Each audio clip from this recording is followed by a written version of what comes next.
But yeah, so are we gonna finally romance Nyrissa, our nemesis? Let's kick this off. Let's get this party started.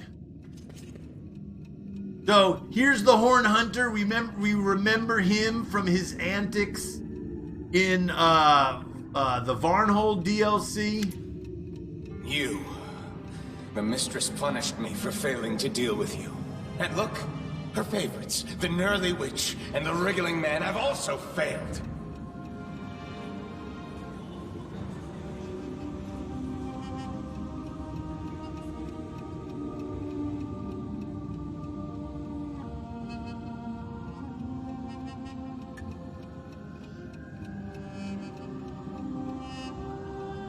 Screw that mic muted shit.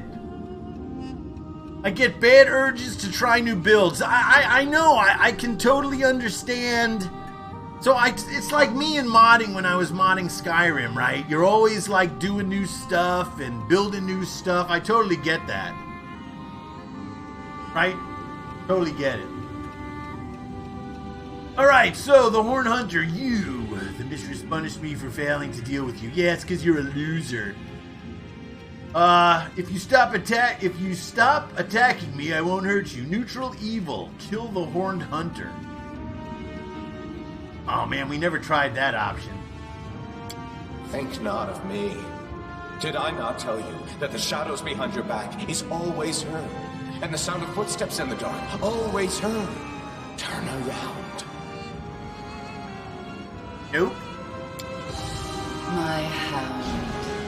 You have run so long to finally meet your mistress. All right. She calls me her hound. I love that. I love that nickname. Lawful good, attack. We did that. This was our first playthrough right here, was attack in this now. Neutral was our second playthrough. Call me whatever you want, Nyrissa. Your most loyal servants are defeated. Your power is gone. Surrender. Here's where we go this time in this playthrough. I'm not here to kill you, but to stop you and heal you. Is there any hope of that? What hope do you speak of? There isn't any in the world, nor was there ever. Evil and sorrow are masters of our lives. Let's get this over with. Either I kill you and get the last grain of dust for the apology, or you kill me and carry the memory of Nyrissa and her despair with you for the rest of your brief life. Evil only begets more evil, but there must be a way to stop it. Trust me, stop. The battle will not solve or help anything. Oh, if only you could know how tired I am. After thousands of years in this insane dance of lies and destruction, can I believe that anything will ever be better again? No, it's all in vain. I don't want to fight. But is there anything left to hope for? No future, no life, no redemption. I surrender. He surrendered.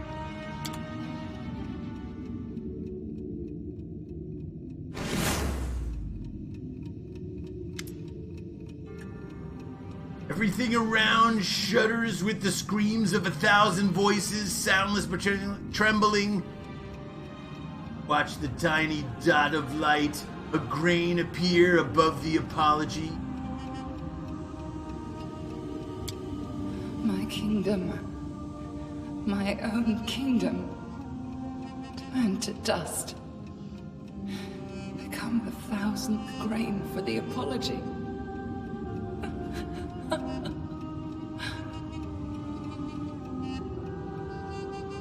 Right, here we go. Give the Briar to Nyrissa. Yep, we know we have to heal her. What difference does it make now? It's useless. I can never take it back. Why do you want this? Why do you want to return to me what I lost?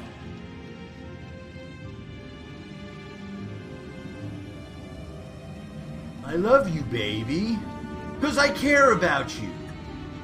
And there's a chance, and if there's a chance, even 1 in 1,000 to return your heart to you, Nyrissa, I want to take it. Is that what I think it is? Is that what I feel? Or could feel? What's been taken from me, can it be returned? If it was freely given, if it were freely accepted.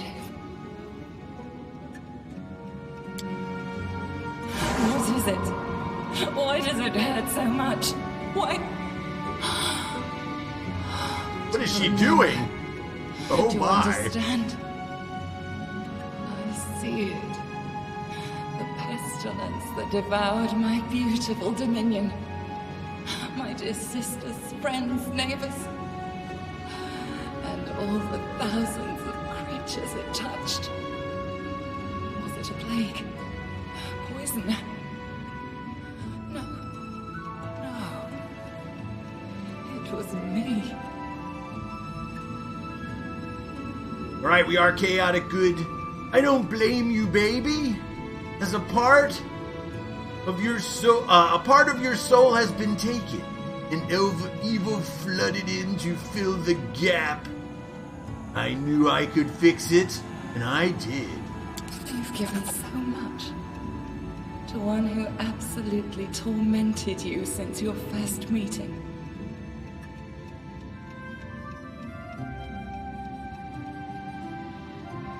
You are my heart, Nyrissa. I want to share the road with you, whichever lies ahead of us. Whatever we have in front of us. Has anyone ever touched me in this way? My dreams are mine again. And they are 100 times more wonderful in reality. My heart beats again as it should. And now I see. And I know. I could only accept the Briar from one who gave the very thing they took. My love. Oh, she called me her love. We're close.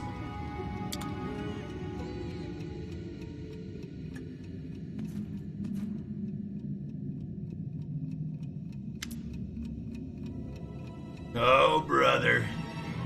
Here we go, my friends. The Horde Hunter shakes off the chain slowly like blades of grass.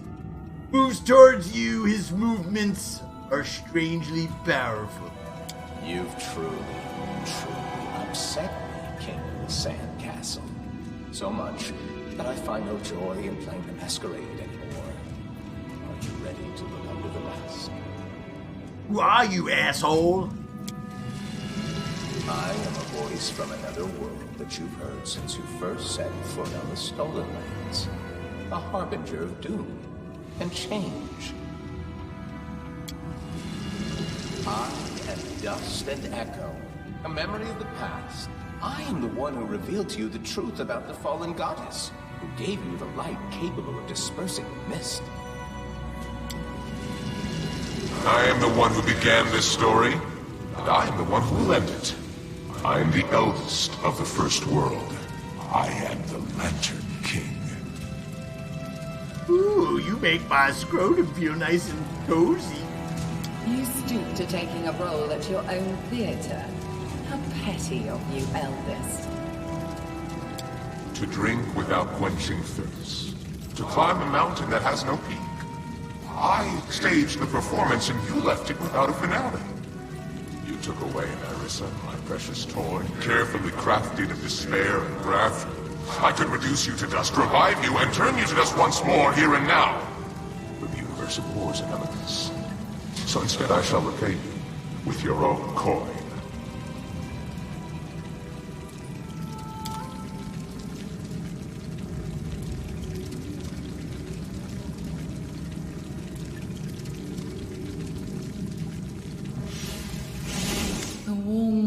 Brings a new season, and our life can change the same way. You returned my soul to me, while I'm afraid, have led you to your death. None of us can defeat this enemy. I've done it 2 times already. Wait a second. I need to understand what happened. This creature was. Trust me, Nyrissa. We'll find a way to free you from your curse and defeat the one who cursed you. You've already done incredible things for me, my spring. Even if I die, I'll die the way I once was, before the curse mangled me. But everything has its limits, and our power does as well. The curse and the one who cursed me, they are stronger than us. I've studied curses for a long time. Their greatest power is not magic, but word. And what is created with the words can be defeated with them. If only it was so easy. To say, Nyrissa, you aren't cursed anymore. You can laugh and love again.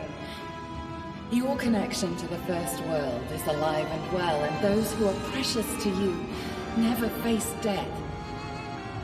But the eldest could not destroy Briar, only hide it from me. And now my laughter and my love are with me again. Does this mean the almighty Lantern King is perhaps not so almighty? Have you heard of the gnome Tartuccio?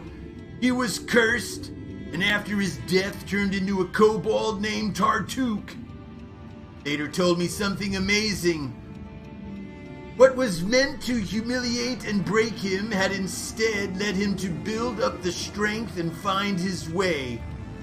In the curse, he found some sort of power.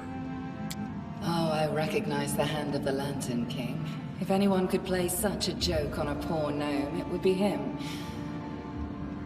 So you say Tartuccio wasn't broken by the burden of the curse? How frustrating that must be for the one who wanted to see him crushed. Told you this for a reason. A curse is not a spell. You are not playing by its rules, but you are trying to play by its rules. But you need to fight, or look for a way to turn its evil power to your benefit. But how? How can I do that? Although created with words, defeated with words. Find power in ruin. Fight, don't play by the rules. It's like I'm trying to find a single ray of light in the darkness. How can I find it? Let your unrequited love guide you, baby. Was that how it was said? Think about the words of the curse. Words are the key to everything. I remember every line as if I just heard it a moment ago.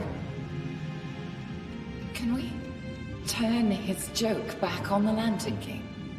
Play with him as he has played with us. I've told you everything I know about curses, but wait, there was one more thing. Remember the cursed Vorticai, favorite of the abandoned lords? He was powerless against the curse because it used a piece of his essence turned against him. Can this help us? I was able to curse an ancient almighty creature. Maybe that's the hint. Vorticai imbued his own name with a piece of his very self. If only we could find anything connected with the Lantern King in the same way, something that represents him. You have given me knowledge, and with it hope. I'll find a way to turn them into a weapon against our enemy. There's a terrible battle ahead, but my faith has been rekindled. We must win, for us, for the blooming land that we can create together. Let us go. Our time has come. Okay, baby.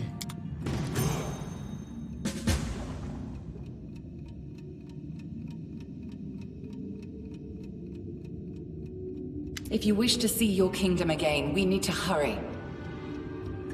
Need to understand what happened. This creature, it was... The Lantern King, he who cursed me in the past. Are you baffled? That's perfectly natural. Few can understand the games of the eldest, even I barely can. Our lives are toys for them, our fate's a ball of yarn. To knit or to cut, to tie knots or make loops. Is there a difference? can I put this vast abyss of sense into words? I'll try. The Lantern King likes performances. In one of them, you and I turned out to be the main characters. It's little surprise that he was watching you. He likes masks, hints, and vague words, the meaning of which is revealed only later. But he didn't like the end of the story, and he wants to rewrite it. You returned to me what he had taken. We might go forth hand in hand to build our common future. But now I'm afraid we have no choice but to step through the portal and await our sentencing. Where does the portal lead, baby? Can't you guess? To your kingdom. The eldest is there already, with all his wrath. All right. No other way, let's go through the... There isn't. But remember, on the other side is your world, not the eldest's. Each king is stronger on their own land. So let us go.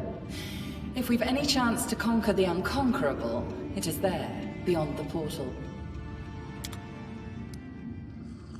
All right. So,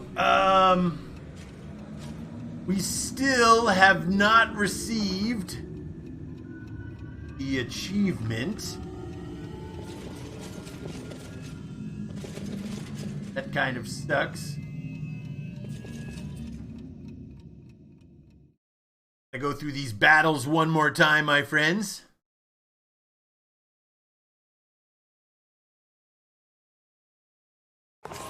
The ages-old drama had drawn to its finale. The story of Nyrissa's torment was complete, and now it was time to face the most difficult trial yet.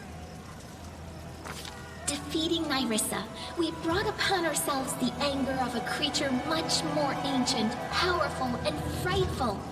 We took the Lantern King's favorite toy, and now the full power of his curse came crashing down on us.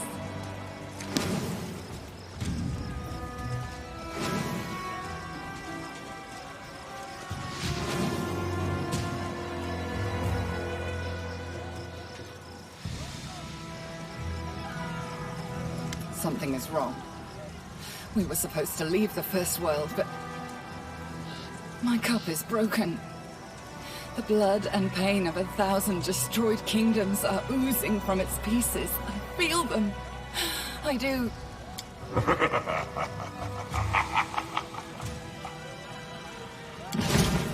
How wrong I was. What better than an unexpected finale for such a performance? I had to change the setting and the main character, but so what? What happened to my capital, douchebag? Well, don't you see? The city and all your lands have been transferred to the First World. Shadows of the inhabitants of all its ruined kingdoms have escaped the cup and are taking revenge on the living for all their sad fates. Old enemies arise from the ashes, and forgotten sorrows are reborn. A sad story, but always amusing. And what of my part to be in your performance, numbnuts? The lead role? The king must save his lands, but losing his crown means losing his future. Oh, I won't surrender so easily, my friend. If I have to protect my kingdom, I'll do it. I wouldn't expect anything else. Ooh, ah, ooh, ah.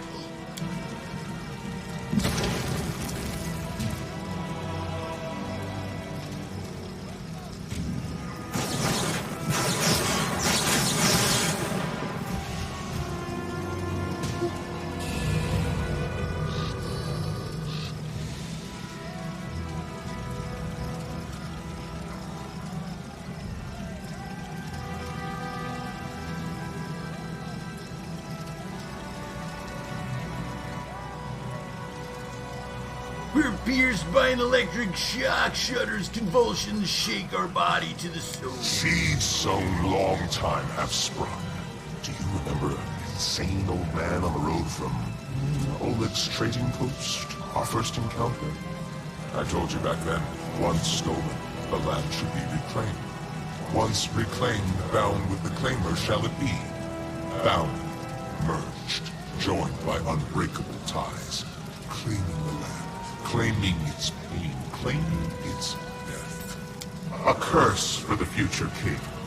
That is what these words were. You are connected to your kingdom, and you will be ruined along with it. Just as Nyrissa's named sister suffered from her curse, so will your followers suffer with you. The First World is washing over this land like a wave, and it will devour your souls with it. I'll leave you with this knowledge, and I think I'll take my old toy, since she was unequal to this performance's leading role. I know where to look for hope. Find me where the Everbloom flower blossomed. You have no power over me, eldest. Farewell. Fight if you wish, King. I'll take my place among the spectators.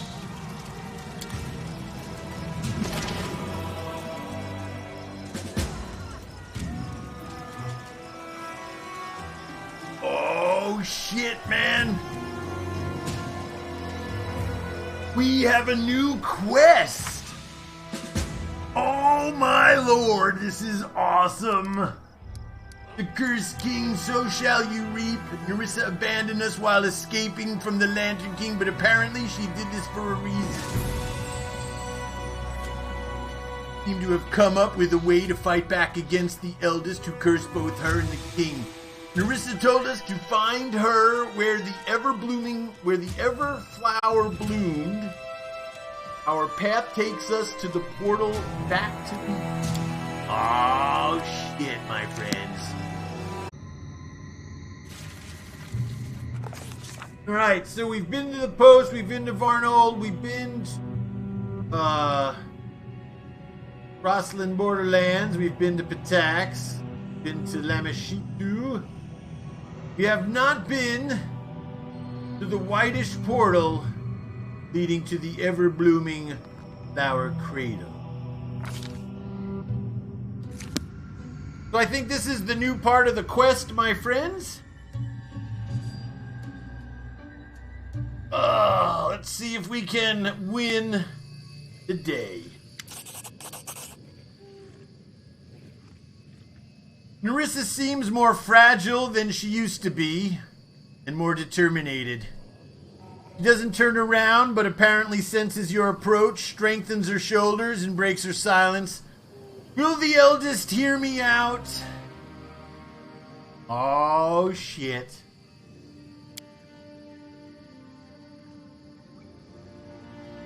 Mag of the three, the eldest will, says the figure in green robes. The whole world shivers slightly at the sound of her voice.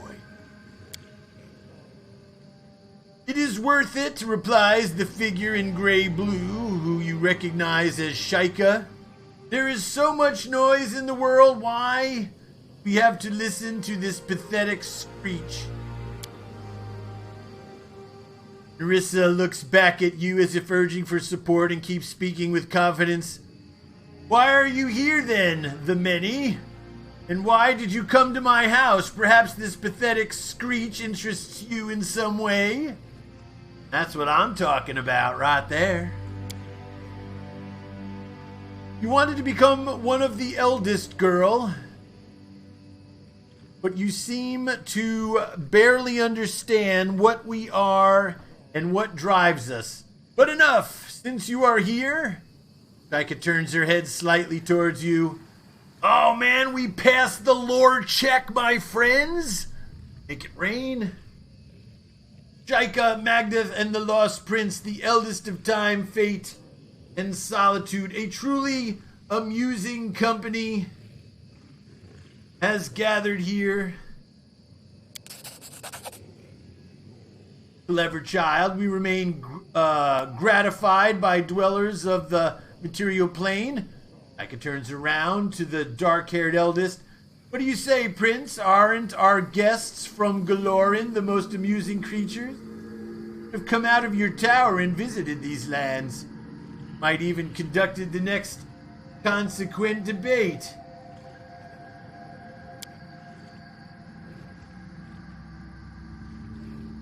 three are the eldest who participated in the trial over Nyrissa. Is it not so? So her curse is your punishment as well. The Lantern's King game, the dark-haired eldest breaks his silence for the first time. His voice is bleak and unemotional, but there is a note of disapproval in it, so faint that you wonder if you imagined it. We were present, hardly participate. Transgressions and punishments, questions asked and answered, received. An eternal cycle. A great price must be paid for a daring scheme, Nyrissa. However, figure in green pauses. I think the Lantern King asked more of you than was due, much more. And we do not. Can sincerely remember a timeline when we weren't annoyed by your vanity nymph girl. Well, you're lucky the Lantern King annoys us even more, so we won't mind disrupting the plans a little bit. We need help confronting the Lantern King and his curse. What makes you think we will help? Intuition, I suppose. Striker chuckles. Let us stop weaving words. We can help you, even both of you. But help must be deserved. You wish to start again? Start your journey from the end. Very well, so it be. I know how I can help you, and I know what price I will demand for it. Come to me when you are ready for a trial by fear. I will not be far.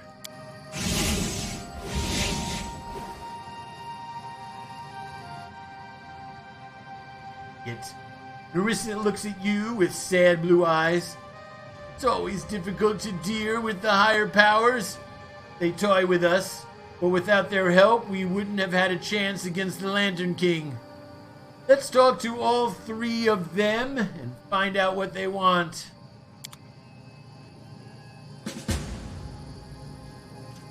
Right.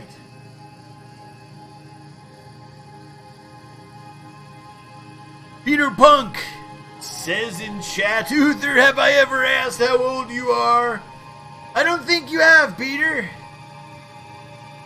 I don't think you have, buddy.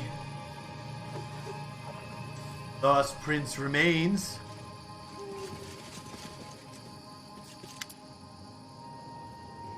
The last of the three eldest remaining in the meadow barely notices you, yet you don't feel arrogance or hostility in his silent indifference.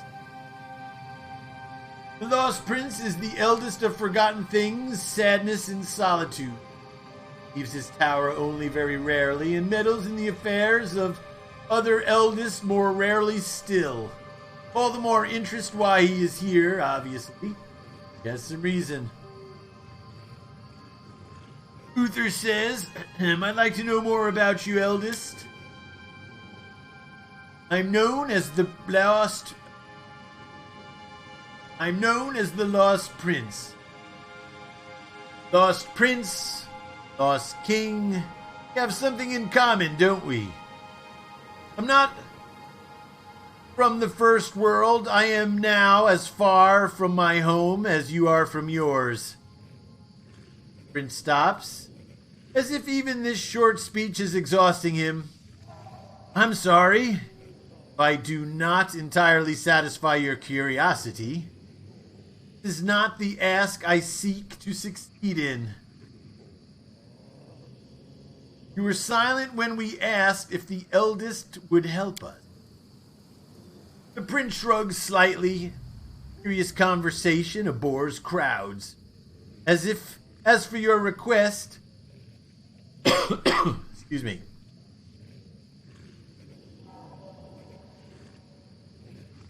A serious conversation abhors crowds. As for your request, different rumors circulate amongst the children of the First World. They say the Lost Prince is keen to help those who've lost everything, or nearly everything. I'm afraid that what I'm about to do will do nothing to quench this ridiculous rumor. I'm going to help you. Prince lifts his eyes from the ground and looks at you, then at Nyrissa and back.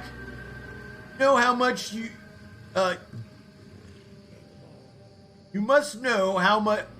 God damn, I can't write or talk. You must know much about curses, or you wouldn't be standing before me now. But I'd like to say a curse is a kind of gift. One party gives it, other one accepts it. What happens if the accepting party refuses it? Then the gift will remain with the giver. What will happen if how can you refuse a curse? I have no answer to this question, though I've seen it happen more than once. Many things can influence the outcome. Will, faith, and power of the cursor and the cursed are all laid onto the non-existing scale, and one of them tips the balance. Ponder this, if you will. You must have heard a mortal curse a god at least once. Mortals often curse higher powers for their troubles, foolishly calling their wrath down upon them. However, such curses never have any effect on Lamishtu or Pharasma or the others. Gods simply do not accept them. What happens if the curse remains with the one who created it? He will be cursed, of course. The order of things, the more involved you are in anything, be it a feud, a friendship, or even a relationship between a master and a servant, the more unexpectedly this bond can bind you. This is one of the reasons I prefer non-intrusion and solitude. The Lantern King would also do well to put less effort into his games. So your advice is to reject the curse. How will that help us? Not only to reject it, turn it to the one who cursed you. Tell him directly that you have no power over you, or that he has no power over you, and let him choke on his own poison. Nerd. Nyrissa bows gracefully. Thank you, eldest. We'll heed your advice. Yeah, that's what I'm... The prince nods pensively and lowers his head to the ground. Or, I have to go so long.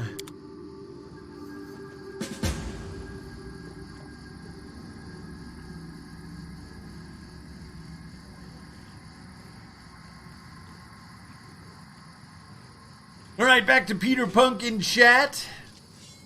Great gloss over skill on my question. Hey, wait, I answered your question. Non-assumingly, I must say, Peter Punk.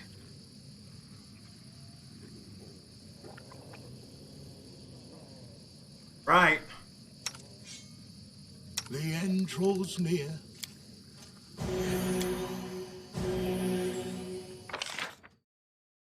I mean, don't hate the player. Each step brings us closer to the end. Forgive me for leaving you there in the city. I was afraid the Lantern King would take me by force. When I finally began to discover the thread you pointed me towards, how to fight the curse. Tell me, what are you going to do? I repeat your words over and over to myself. Everything you told me about the curses. My heart tells me that we're on the right track. But we still don't know enough to challenge such an adversary as the Lantern King. I was hoping the other eldest would help and recommend some sort of plan. The powers of the First World are not very friendly towards each other, so we have to at least try. Well, how can I help? We need to talk to them, all three of them, and do whatever they require to secure their aid. I'm asking you to do it. I wish to stay in this place for a while. to remember the hour of my curse. But if need be, I will send my visions to you. Well, I'll continue with my journey. Nip nods and sinks into you. Ha ha ha. I'm surprised she hasn't said, "Get rid of that ridiculous cloak you have. You look like a complete fool with all those eyes and the mouths and stuff. What the hell is wrong with you?"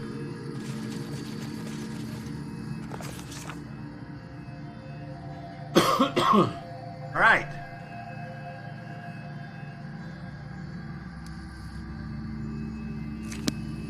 Get our journal.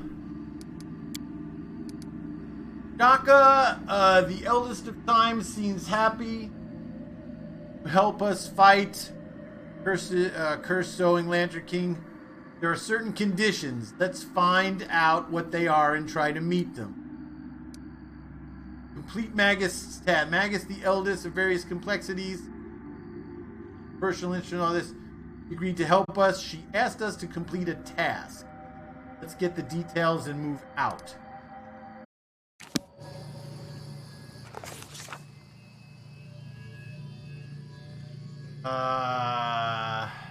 Back to the portal.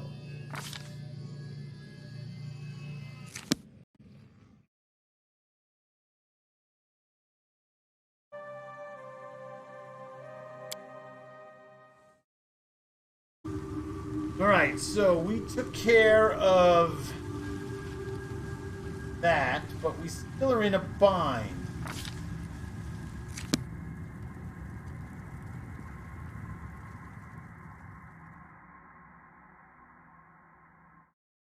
I don't actually know what to do with that quest.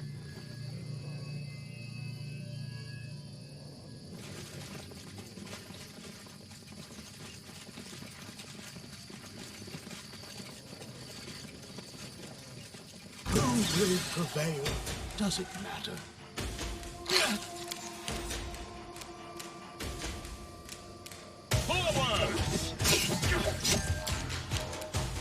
Let us strike as one!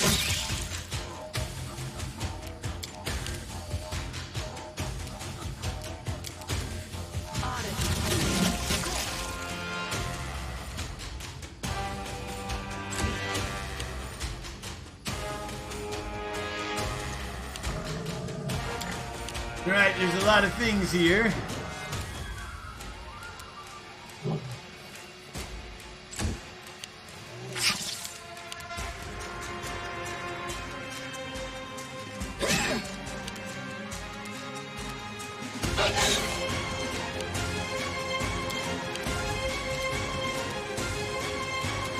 Repent!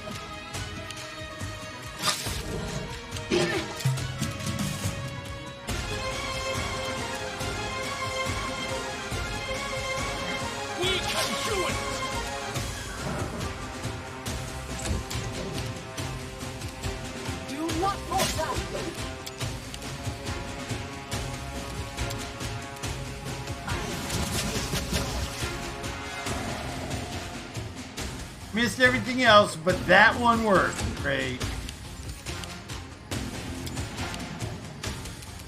It's knife disease. Terrible fight!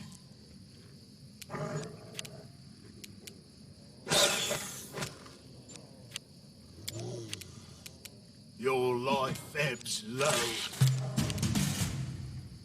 Strike with all your might! Onward! Victory is inevitable. Wasn't paying attention. On it. Knock Knock used to lighting enemies on fire first. They go down!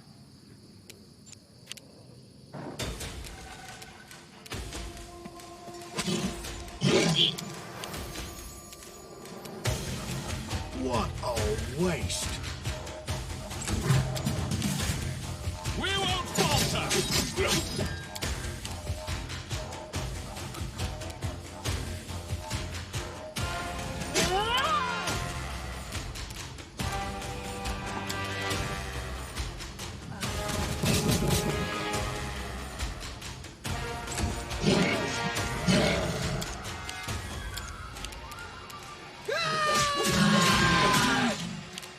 Alright, so much for that thing.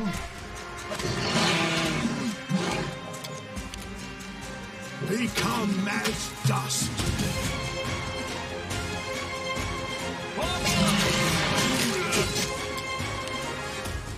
See, we need fire here. Stay behind me!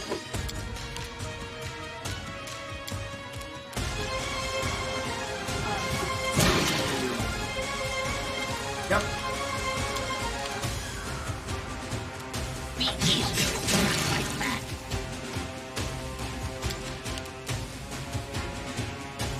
Bring it!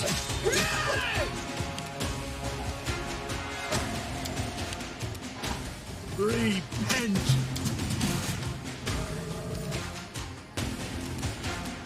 We can do it! Quiet. Ready to stab. No stopping now. Okay.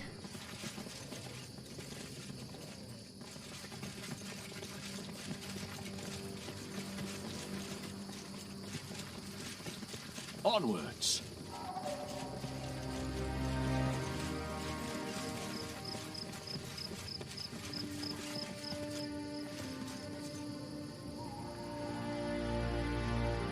Cave.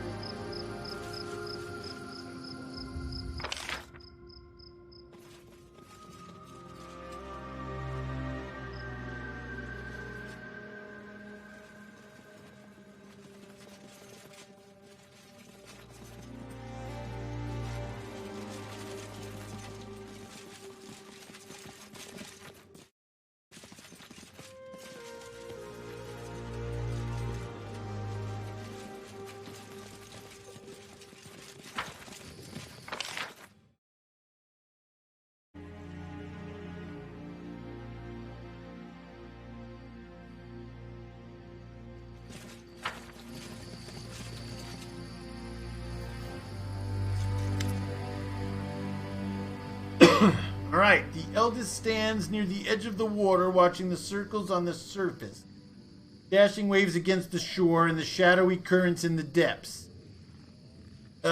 These things seem to tell her more. How about no? What do you mean, how about no? What is happening? You have no potato. That sucks. Give it a minute or two. It'll catch up or something. Ooh, 250. The eldest stands near the edge of the water, watching the circles on the surface, the dashing waves against the shore, and the shadowy currents in the depths. Things seem to tell her much more than you. As you approach, Eldest looks up for a moment. In her penetrating glance, it seems you see your own reflection, an endless branching road, slowly gathering storm, a breath, an apparition disappears. The Nyrissa says, Vanda, the eldest of complexity, fate, and triplets, suppose we are now dealing with one of her three essence. Only we knew which one. You mentioned trial by fear, eldest. What do you want from us? For your fall, Nyrissa began. Let's see. Your fall, Nyrissa, began with the lost battle.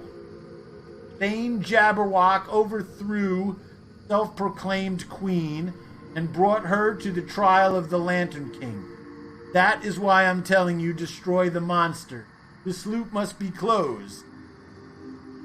Speaks in a calm, measured manner, but you feel something powerful in her indifference.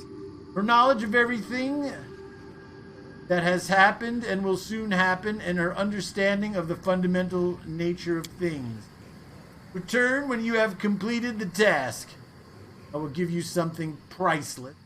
Change. Something that can be turned into a terrible weapon against the Lantern King. Well, maybe it's a fire extinguisher. I don't know. And if you cannot defeat the monster, you don't deserve a better fate. One that the curse promises. Nyrissa shivers. You ask much, eldest, to choose between dying form of a curse and a dying in the claws of a monster. But I believe that what I couldn't do alone may be possible for two. Where can I find the Jabberwock? I summoned the Thane. He will be waiting for you to the south, but be careful. True Jabberwock is nothing like Nyrissa's pet, which is near the Castle of Knives.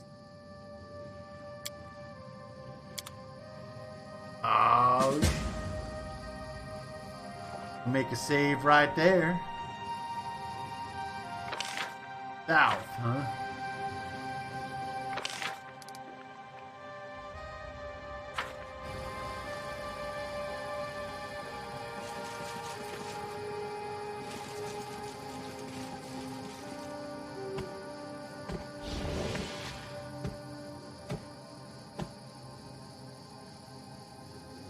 Thousands of years have passed, and here you are again, trespasser.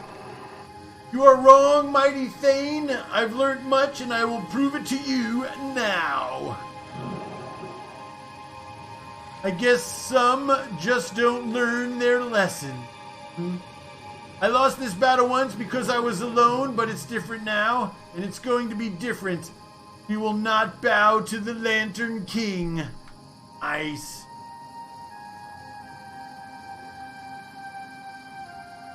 We cannot be defeated! Oh, she's got little minions. No!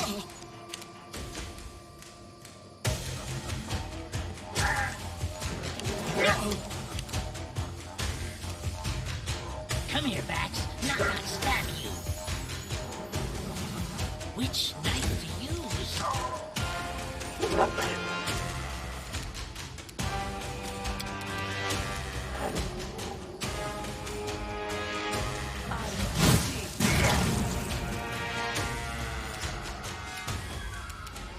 Alright, 0 damage to the Jabberwock.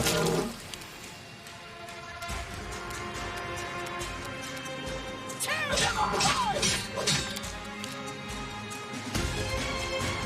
Let us fight this one!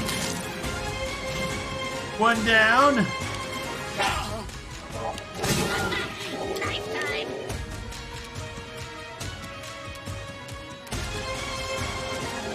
Strike with all your might!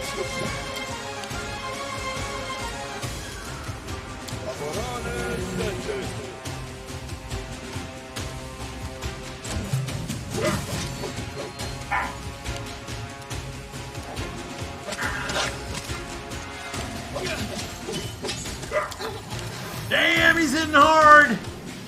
Not so used to lighting enemies on fire first.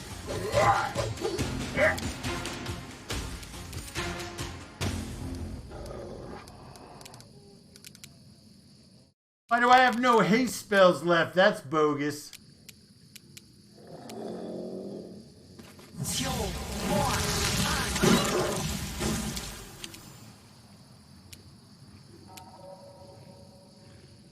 They go down! Do not falter! I won't give up! That's not a good sign, my friends.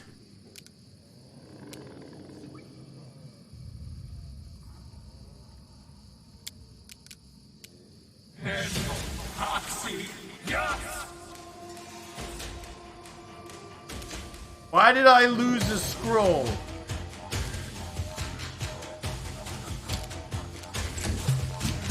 Can it be the end?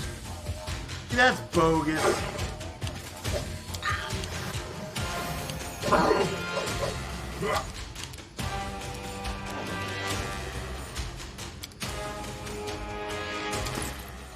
That's totally bogus.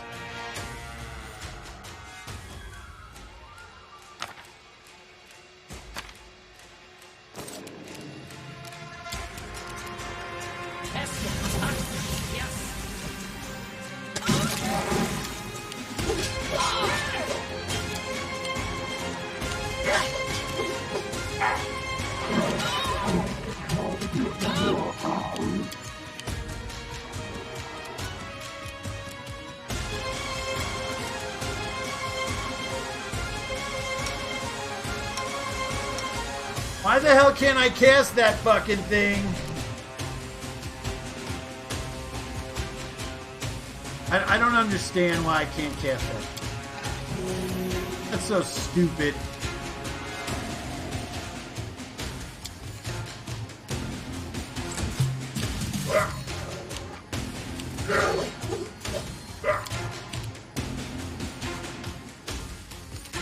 Be easier if you not fight back.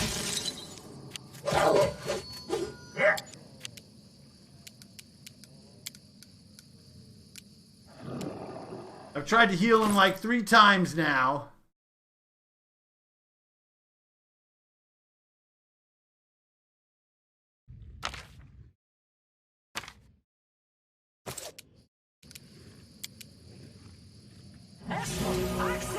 Why is he not healing?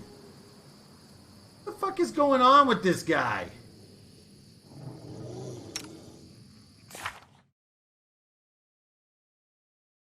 I have no idea why he won't heal. Makes no sense.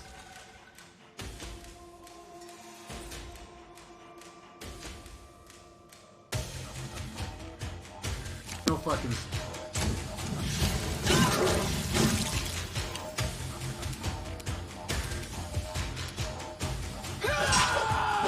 Hey.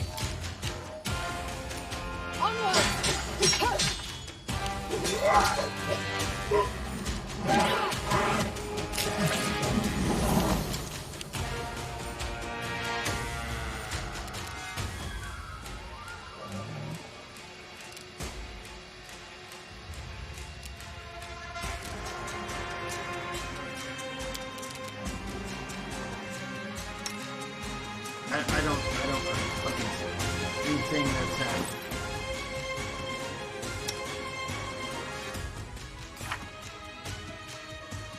He's got nothing on him. But I can't heal him.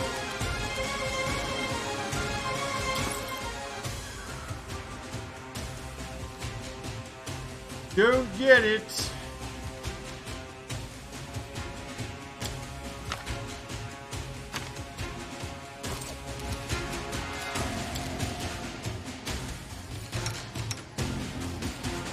Can't do anything with him. Don't understand. Fuck it.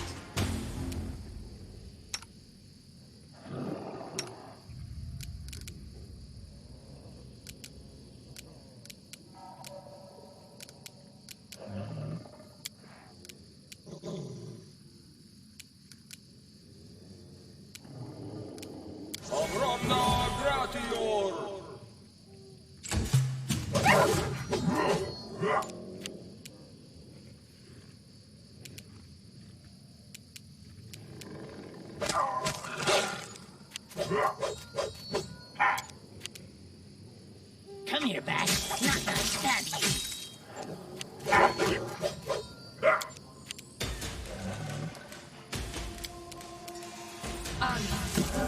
That's not... Defeated, my friends! Oh, those should have went away. Bring it.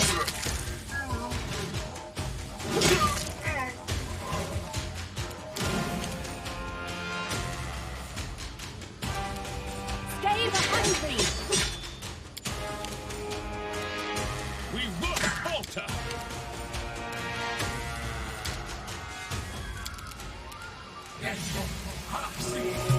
Yeah, I don't get what that was about at all.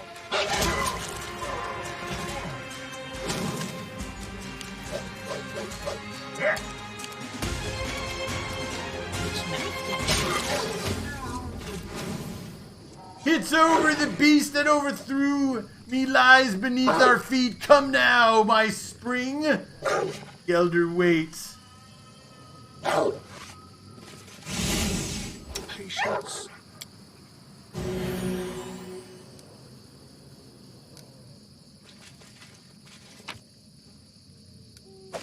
We've got the Jabberwock scales, my friends. Throw out some experience right there.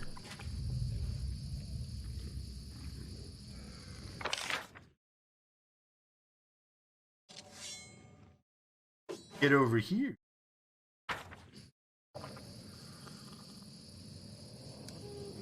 Grotus awaits us.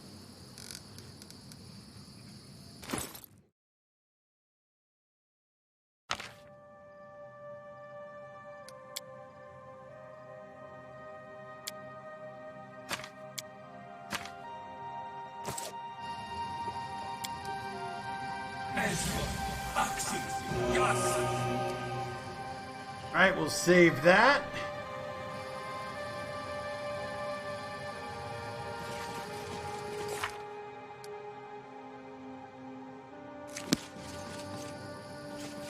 Follow me.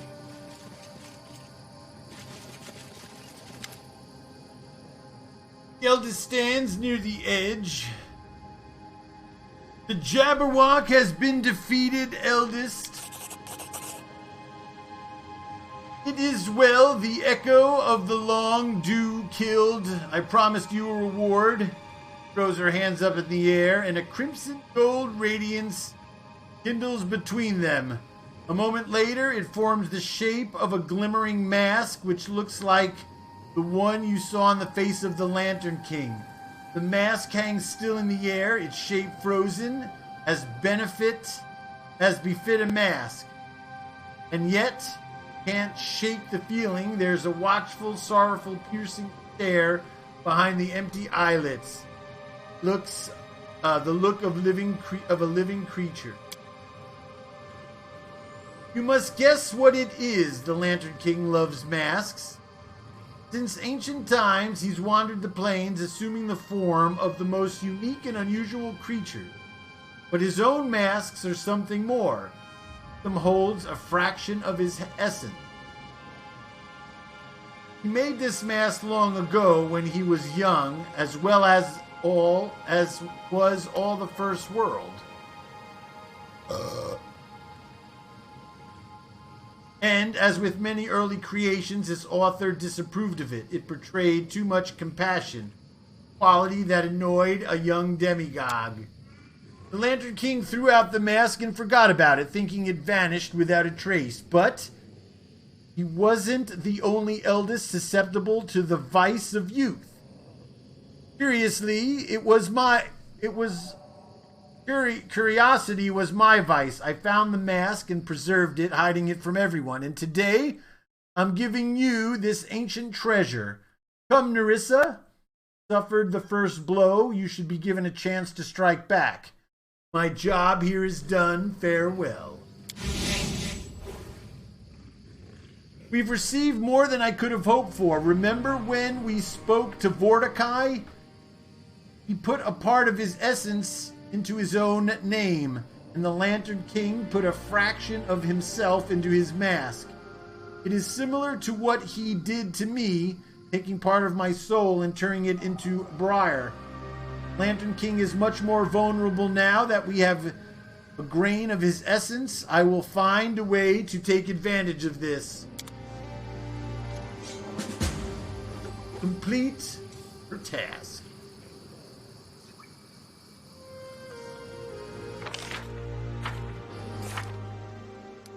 Right.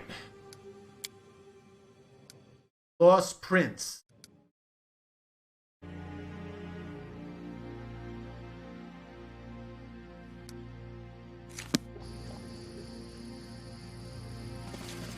It is done.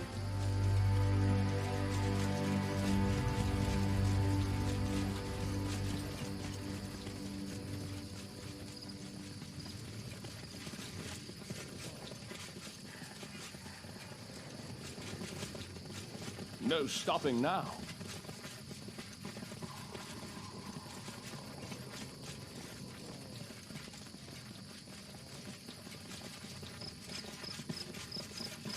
March on. I will make a save. Strike of the many. Let's not tarry, children. Ready to spoil the Lantern King's celebration, but the aid of the eldest, like the wrath one must earn. I want you to do me one simple thing, a trifle one could say.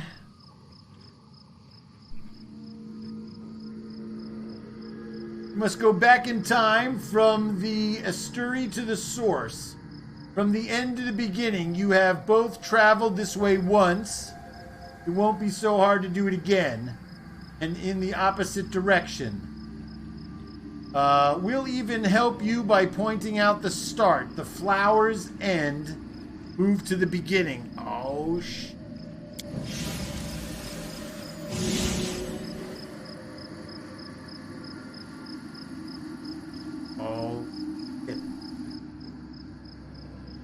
Nyrissa founds. Go back in time. I don't understand.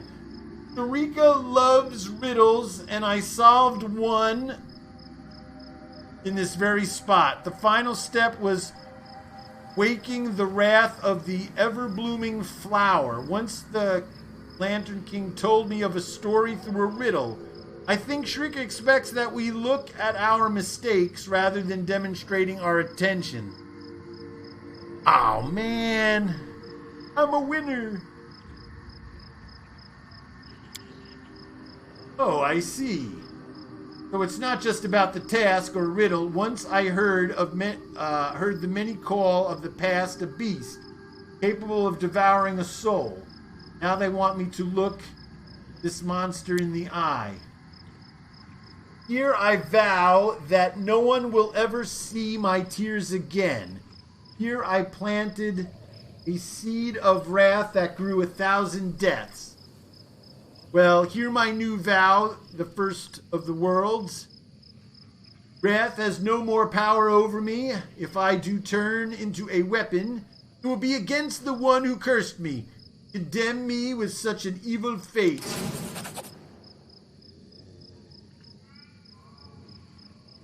Stallions around, the scintillations around the flower fade away. With them fade the faint feeling of anxiety, and the meadow begins to seem more like a calm, quiet nook. What's even more amazing, right in your hands, a vessel of dark, fluid materialization. Look, this is the next step in the riddle. If you smell what the rock is cooking. The rock says, the rock. All right, my friend.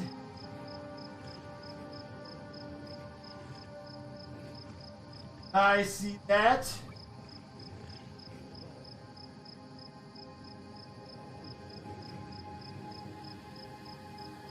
Ah, that's bogus. Look! This must be the next step in the riddle. You solved it before. Tell me you know what to do next.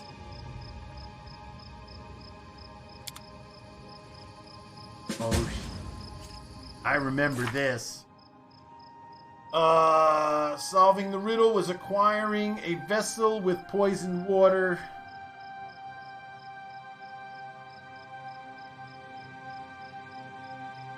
And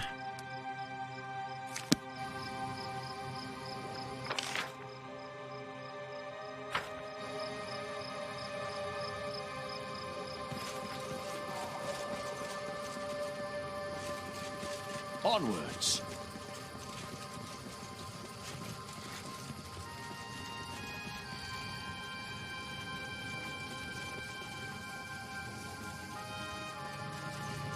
No stopping now.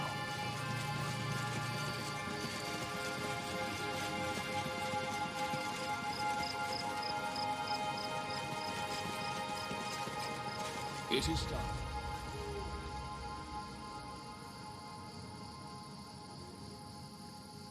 Ah, shit.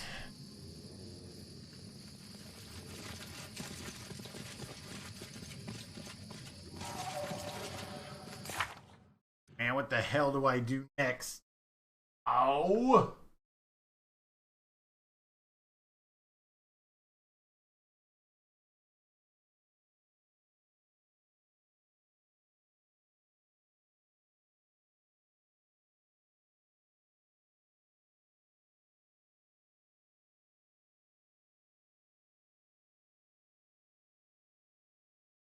I need to take my sweatshirt off. It's getting a little stuffy in here.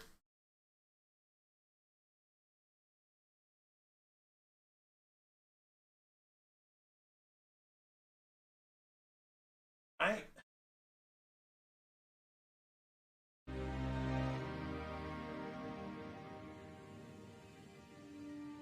Oh, what the hell were we?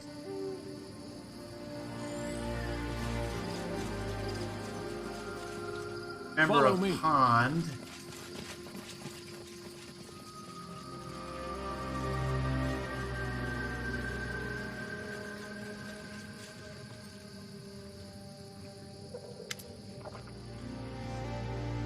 I want to make a save.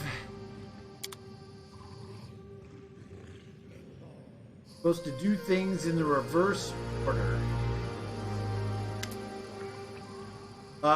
It was part of a riddle with the Lantern King to poison the pond. That is to position the soul, pour the water from the vessel in the pond. Also part of the.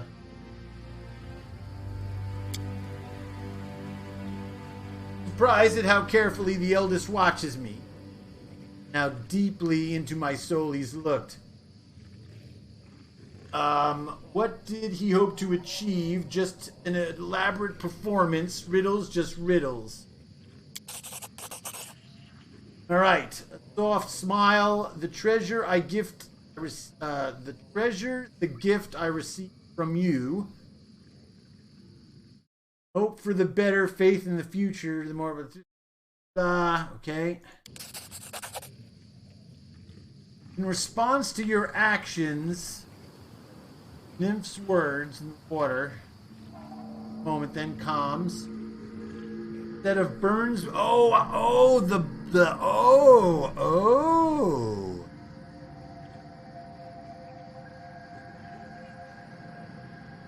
bird bone.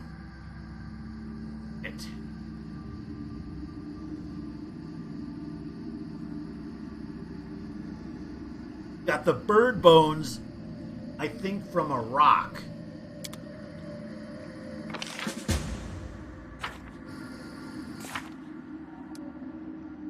Pouring the poison in the first episode. Rock. Was a rock like down here? Uptime, my friend. What are you trying to do? Hours. HR. Yeah, there you go.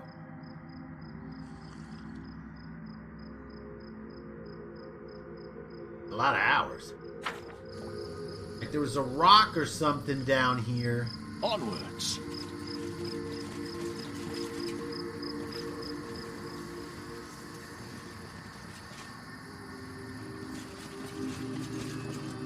Here it was.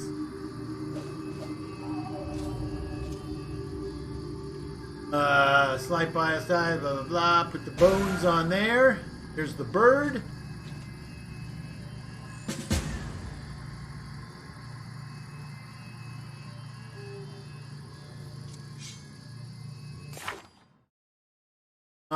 Let's see.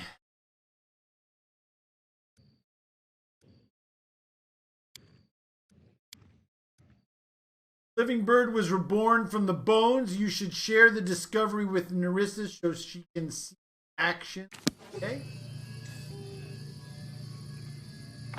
Where is she? Where's that little Tukis?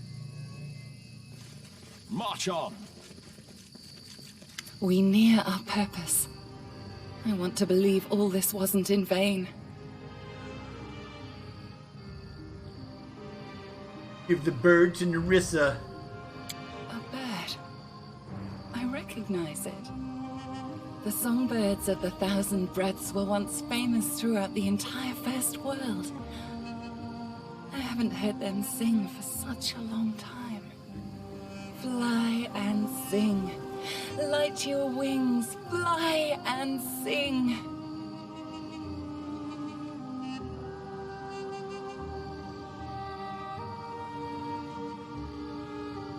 Well, children, did you like this little journey?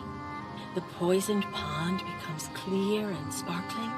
The bones turn into a songbird. We look to the past to see the future. But let us not waste time.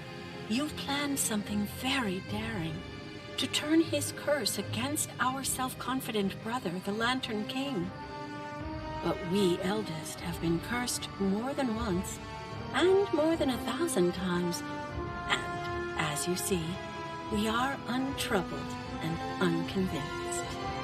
We shall tell you this. Most who stumble and fall are entirely sure of themselves the instant before. Thus, we tell you, if you wish to curse an eldest, do it the moment he falls, the instant that he's lost his footing, and before he regains his balance. The surest moment for this is when the Lantern King is defeated in battle. That's even possible? No one is invincible, children. I know it sounds a bit too simple. Defeat a god, then curse him while he's baffled about how you managed to do it. Nonetheless, it's possible. Not to kill an eldest once and for all, but to defeat him for a moment. I see. Thank you for the advice. Most importantly, don't develop a taste for it. Besting one eldest is enough for a lifetime.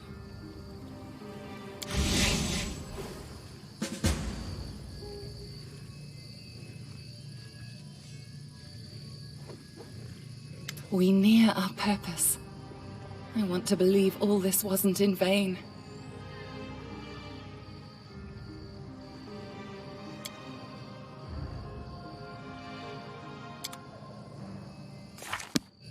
All right, so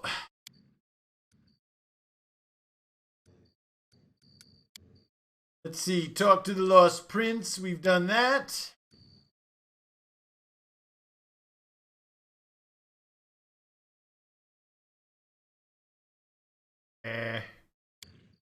Completed her task. We've completed his task.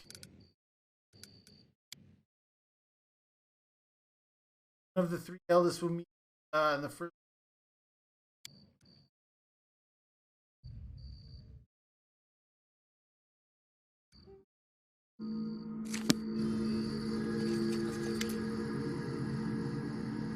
Like to know more about you, eldest? One is the Lost Prince, the Lost King. Okay. We near our purpose. I want to believe all this wasn't in vain. All right. Heard from the three eldest. What now? Our mission here is over. But before we go, I'd like to talk in private. Will you spare some time for me? Uh-oh. All right. There must be a quiet nook around here somewhere. The words of the eldest may seem whimsical or even senseless, but I think I understood them. I've been cursed for 1,000 years, and my memory of it is like a stinging poison. It hurts, but it also allows me to see what was hidden. I feel the bond between us and the Lantern King like it's a real thing. He thinks it's harness and reins for misbehaving horses. But I see it as a double-edged sword. And if we manage to get close enough and defeat him as Shika said, then we will turn this blade against the one who created it. 115,000 experience. Over the ages that passed since the curse was placed upon my shoulders, I've almost forgotten how it feels. To fear for someone other than myself. The first spring flowers that break through the icy earth and frigid snow. They always have the hardest time. The suffering of their journey and bravery of their aspiration. That's what I feel. Will we survive what the future holds? Will we survive it together? Be sure, after everything we went through, nothing is going to stop us. Then let's not wait for tomorrow. Let us seize the moment, the final hour before the storm. Let's share it together, and everything that awaits us. Of course I'm ready to share an hour with you for the whole of eternity.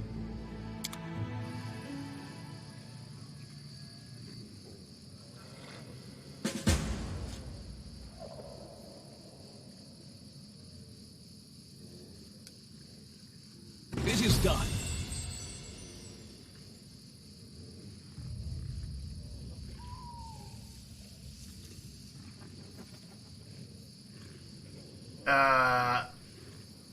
Okay. 14 days left. Lift the curse of the Lantern King. Beat the Lantern King. Reach a safe place. Nyrissa's abandoned us while escaping to landing, but apparently she didn't talk to Nyrissa. Now that we've gained all the important knowledge from the eldest, we must discuss it with Nyrissa. Okay?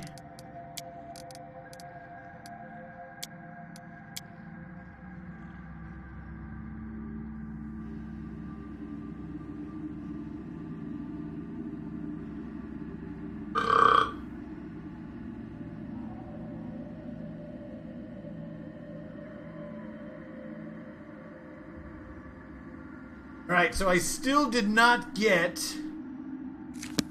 the achievement. What the hell is that about?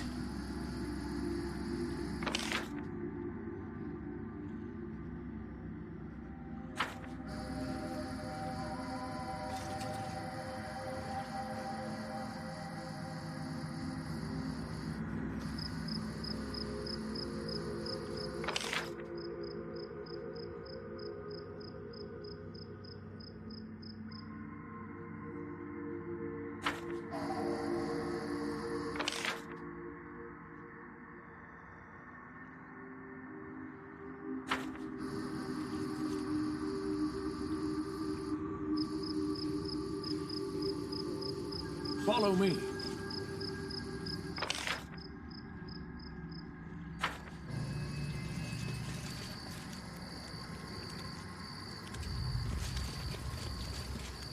Oh man, there was a camp here.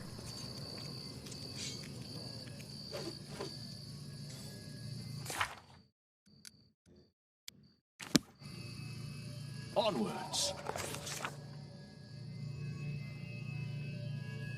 All right.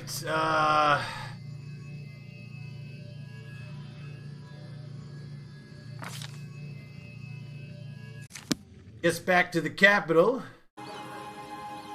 Let's march, my friend. Oh, wait a minute. I need more time to prepare. What forces do I have? Oak, Rissa, Dory, Armagh, Vern, the Capital Guard, Darvin.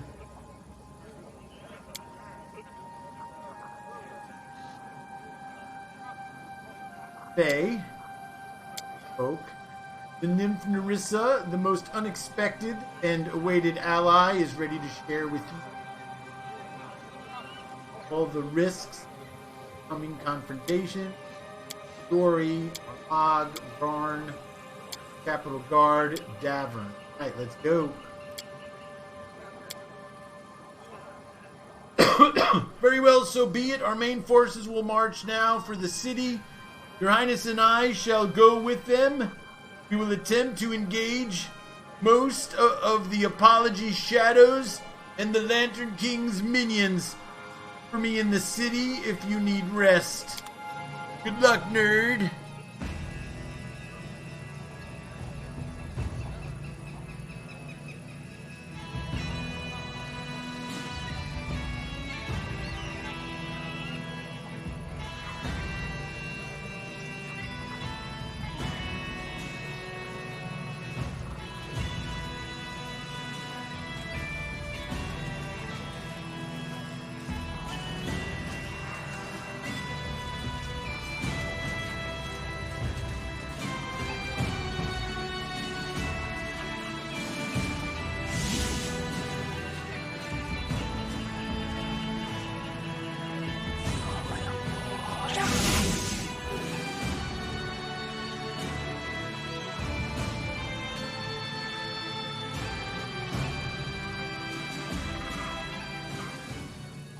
Nice, those were my allies.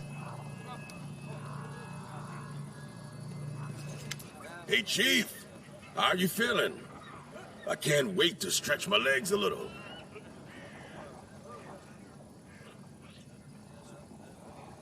You ready for a fight, nerd? Some fight. I'm already thinking about the toast for the celebration feast. We'll deal with this flying fireball nice and quick, and then I hope we'll celebrate for at least a couple of weeks. Is there anything you'd like to tell me before we march to battle? You've led us through 100 brawls. You'll lead us through this one. Just don't look back, and use any chance fate throws at us. Enough words, time to act. Lead on, Chief. We're ready to march, are we not? At last. This waiting is exhausting. You know, when I forged an alliance with a mysterious undead companion, I never imagined how valuable you would have become. How much we'd grown, go through this together. It's not the first time I've heard someone praise my skills, but hearing it from you is especially enjoyable. You are an excellent leader. I hope you know that's not flattery. I don't flatter, and I'm no good at it. It's just a sign of respect, from one worthy companion to another. You're afraid of the upcoming battle? Not one to risk your life for a good cause? I know the wrath and mercy of true deities. The games of the First World Pretender don't scare me. And yes, you are absolutely right about me. However, I value justified risk and mutually beneficial alliance.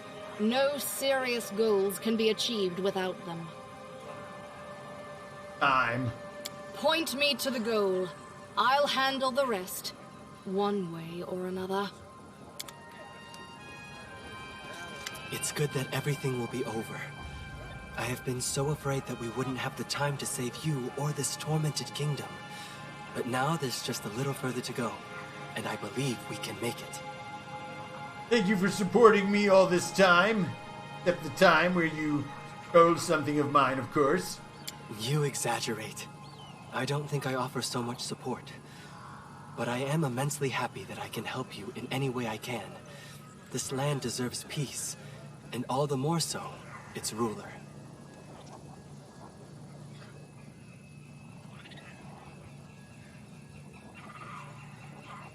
Is there anything you'd like to tell me before we march? I didn't want to distract you with such a trifle at this important moment. But let me again thank you for giving me a second chance. I have realized much along my journey. Although I'd prefer my awakening hadn't been bought with innocent lives. From now on, I will be stricter with myself, and will spend more time helping those who need it. And one more thing. I'm not one for inspirational speeches, but let me wish you strength and luck. Your burden is the heaviest of all. May you be equal to the task. Time to march soon, nerd. I'm with you until the end. Okay. The case didn't break you. Good. But we must hurry. This madness must be stopped once and for all. Just wanted to say you've been a loyal companion, Akun. Good to have someone to rely on in such a dark hour. Words of a worthy leader are better reward than honors and gold. We've come a long way. May the ones ahead be longer and lighter. You're afraid of what's ahead? No. We are going to fight for our home. For the laughter of children yet to be born. That evil outsider god fights only for his pride. He cannot win. Time to go. Are you ready? Lead. I will follow. We were just getting ready for our last great battle. Now we're doing it again. It's a good thing I decided to follow you back here at Aldori's. Definitely know how to have fun, Chief. So, warrior, are you ready to beat the hell out of the eldest and his minions? Oh no, I'm not ready. Wait, I need to polish my sword and tie some ribbons to my belt. Then I'll be ready for battle. Do you want to tell me anything before we set off? I do. You're a good chief, and our tribe is all right, and we've been through a lot of good fights. Don't think I'm sucking up or something. It's just that I live like I want now, and that makes me sing inside. All right, enough talk. You don't like it? Right. Go on, Chief. Give the order. We're ready to march, are we not? At last. This waiting is exhausting. Point me to the goal. I'll handle the rest, one way or another. I can't believe this is happening to us. I didn't think I would be among the heroes from a legend, but here we are. I only hope this legend has a good ending. Just wanted to say I'm very glad to have met you, Octavia. I wanted to be firm and pretend I'm not moved at all, but of course it's not true. I'm also very happy I met you. And that you don't mind my company. You look worried. I'm just worried about you. And I'm sad about Lindsay. It feels better to think that she stayed with us no matter what. But I miss some of the little things, like talking to her in the morning, when we both just crawled out of our tents, still sleepy. Lindsay, if you can hear us now, please know that I miss you terribly, you little chatterbox. But let's look ahead for the moment. I don't wish to distract you with my worries. I'm ready for battle like never before. And Reg, never mind. I promised myself I'd be strong, and I will be. For us. Well, we have to go. Are you ready for your final test? Like never before. If I need to defeat a deity to save you from a curse, then I'll do it. Nice. A menacing hour. A simple mind might see it in the end of times, and the triumph of Grotus. But alas, these are only the games of a foolish deity, wrapped in the vanity of the first world.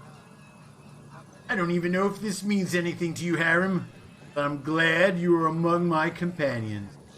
Your words seem strange to me, but something in them warms my old soul. You look so peaceful, my friend. Oh, this is true. Everything unfolds in the best possible way. If we meet our death in the coming battle, it will be a wonderful ending. If we win, although it's a pointless act, I will also be satisfied. It would be wrong to bow to this self-proclaimed Lantern King. We have to go. The Lantern King won't wait. Indeed. We must quench that false light, so it doesn't confuse the souls of those who look on it. I'm just waiting for a signal to attack. There's a great battle ahead, and it will end with a great victory. I believe that more than I've ever believed anything. Valerie, I just wanted to say, loyalty means a lot to me. I'm glad to hear it. I would never turn away from my duty, no matter what. Yet it's better to enter a dangerous battle with an easy heart, knowing that your sword serves one who truly values your loyalty. Do you have any regrets? Every failure, every fallen comrade. But these regrets cannot undermine my spirit. We learn from our mistakes, and harden for times like these. You have to go. I know you don't need to ask if... I know I don't even need to ask if you're ready. And I need not answer. To arms! We will protect this land, and free you from this curse. That's why I've taken up my weapons, and I won't put them down until all our plans are fulfilled.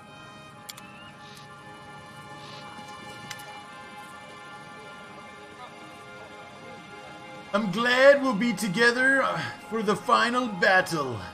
It turns out that it's not so easy to be the heroes of song and legend. But we can do it. I know it. I believe it. You look so preoccupied, Kaliki. What's on your mind? Just terribly silly things. I often do this to distract myself from trouble and worry. I daydream about complete nonsense. Just now, I was thinking how wonderful it would be to see the snow and make a snowman. I've never done anything like that before. Time for us to visit the Lantern King.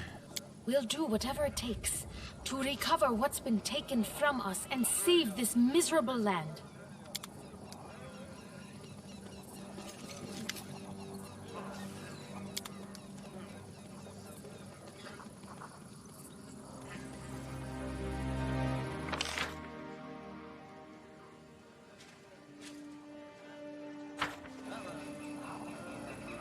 Get everyone?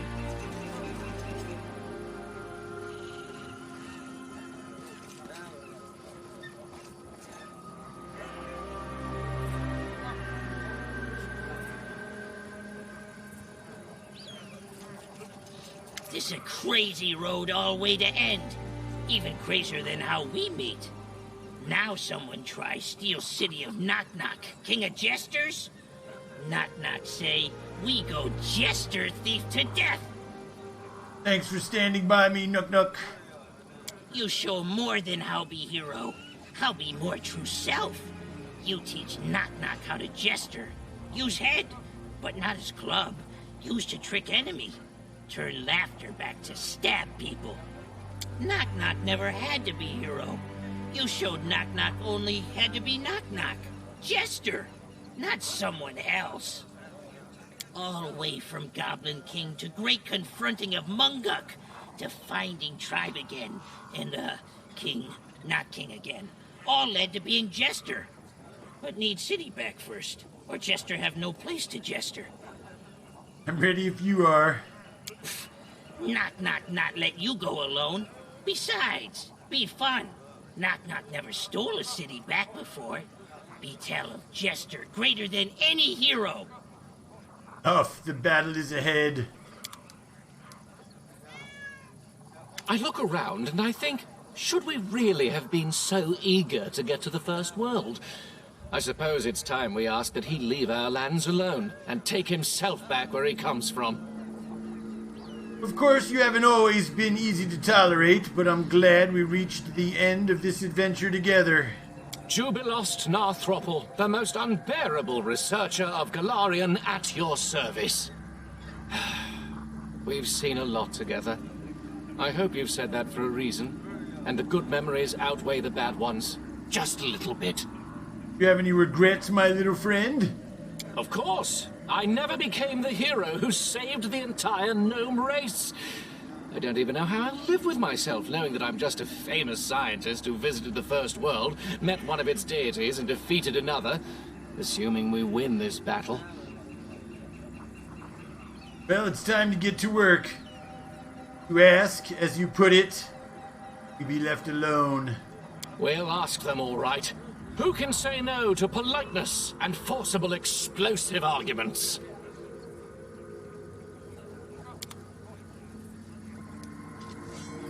I don't think there's anyone around.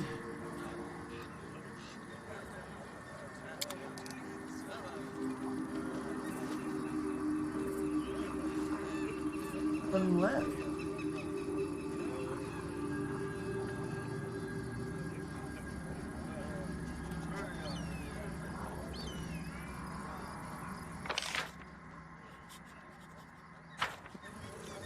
All right, go.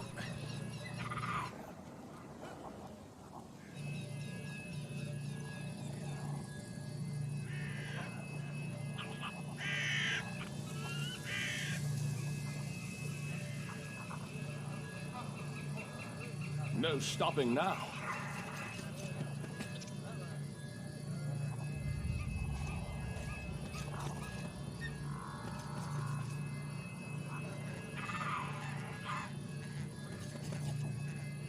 It is done.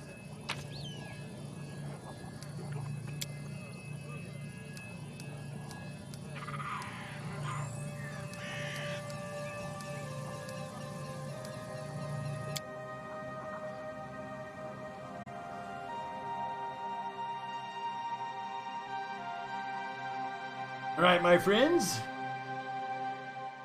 Nope, it hasn't come around yet, but maybe it happens after the final battle. That's what I'm thinking.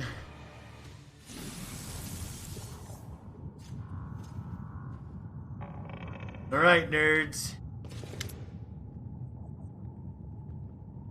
All right, your footsteps echo from the ceilings of the ravaged throne room. The sound attracts the attention of old Remus slouching on the steps of the throne. He looks up, shakes his head slightly as if displeased. Keeps silent.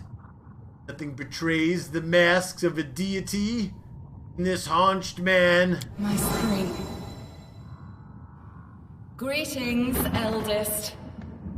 Do you hear the distant thunder? The time has come. The time to settle everything once and for all. Words, words. How little value we attach to them, and how much they truly mean. But I've grown tired of words and prophecies.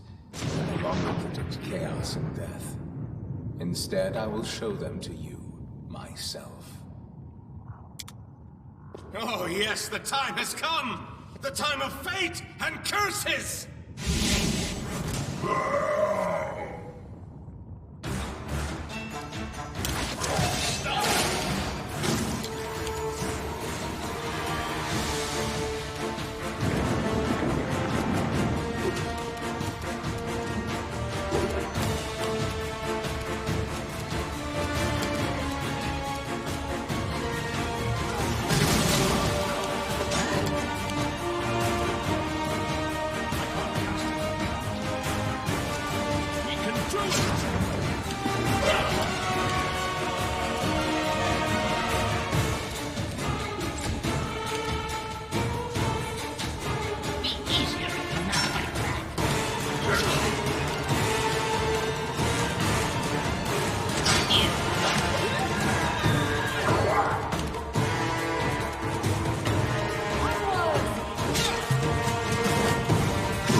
All right, my friends.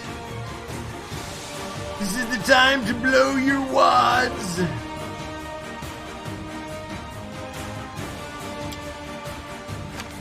is what we saved them for.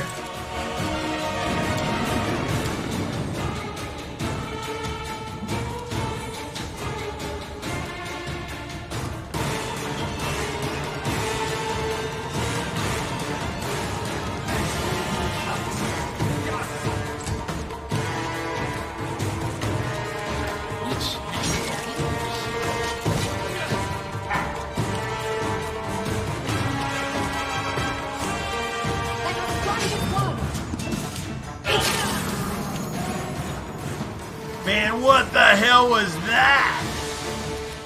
Bring it.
Come on, my friends.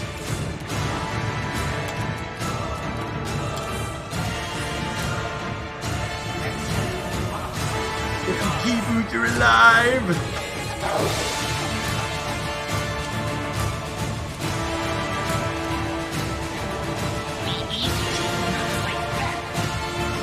Sneak attack damage.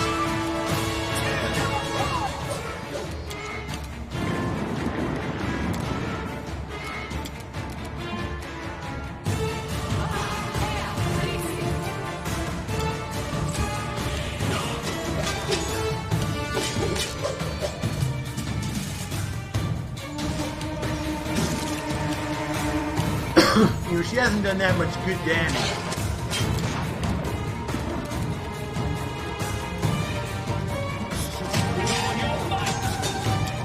And that was a good round on the Lantern King right there.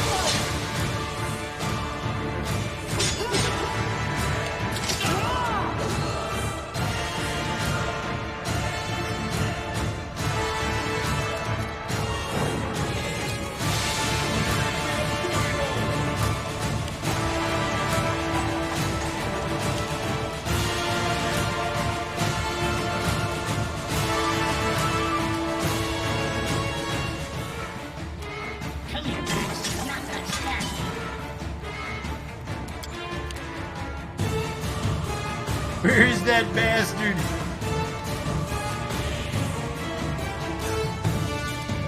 They go down!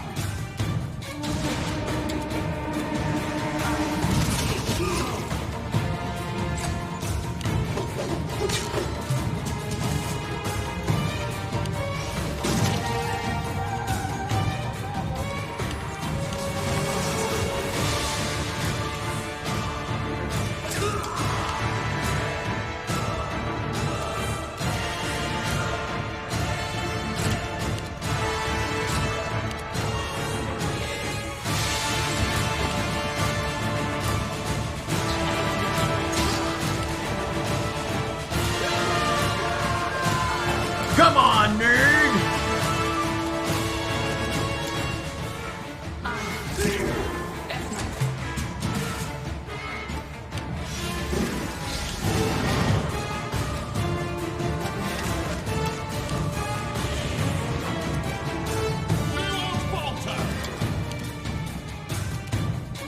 Stay behind me!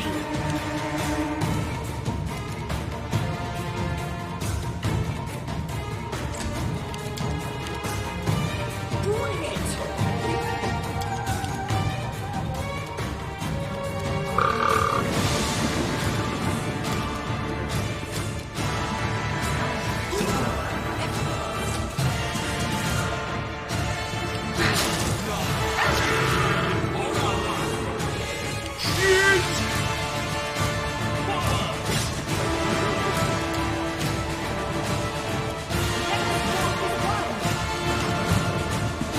Freaking concealment!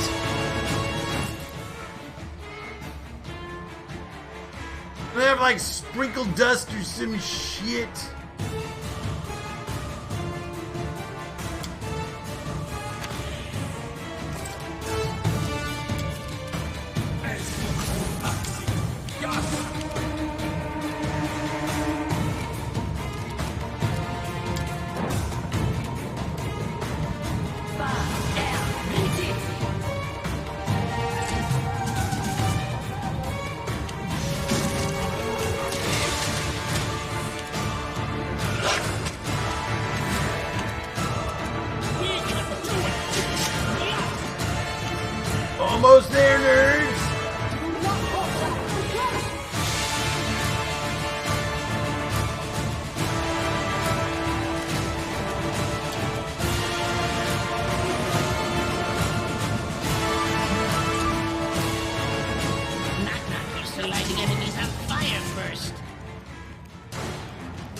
And that's about... Alright, so the trick to this is going for the wild monarch. Gotta kill him first.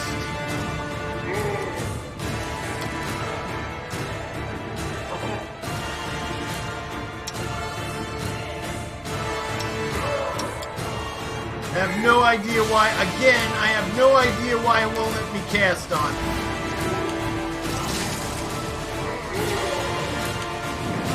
I just don't get it. Cheating game.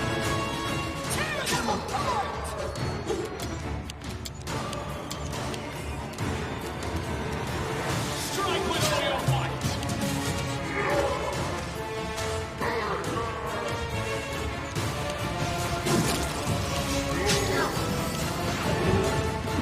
This isn't going well.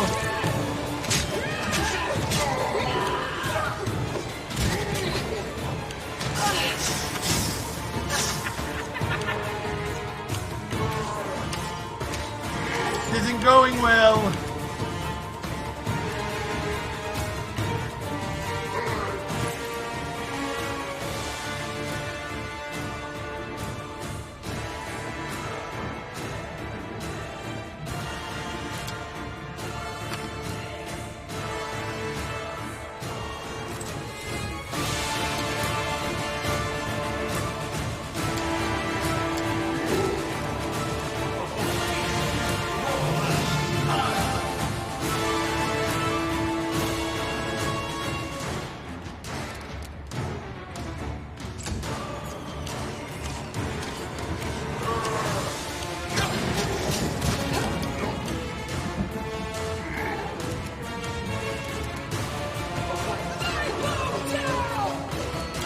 Look at that shit.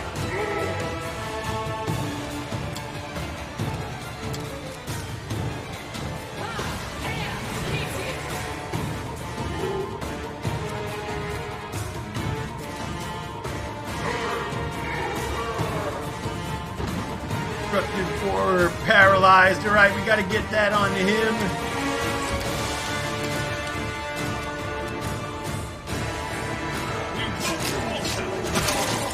Alright, we got rid of the monarch, I think.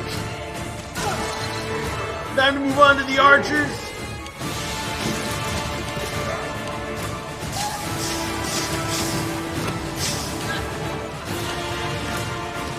The archers are just ridiculous.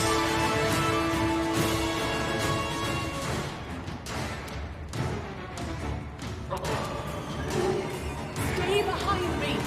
Let us strike as one.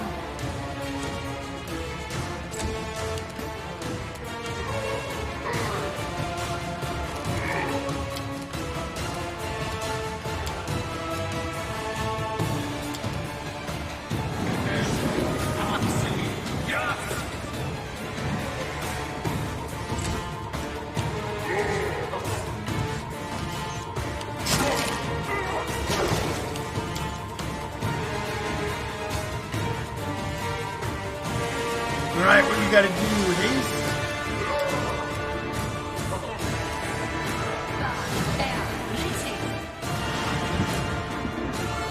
Oh, I should have released this dude. Well, Aaron will do that next.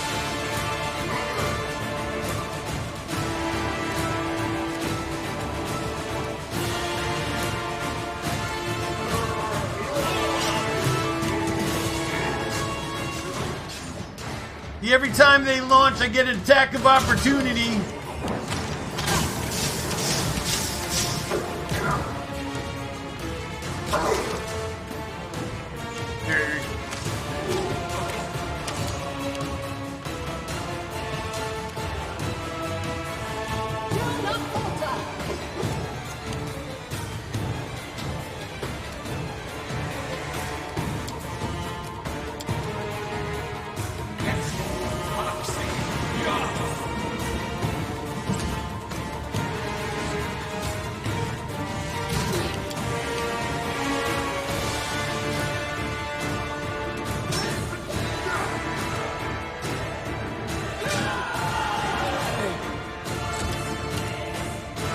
Alright, that was a calculated risk.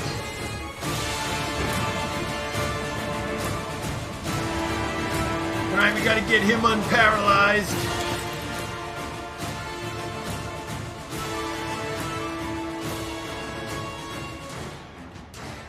Where is it?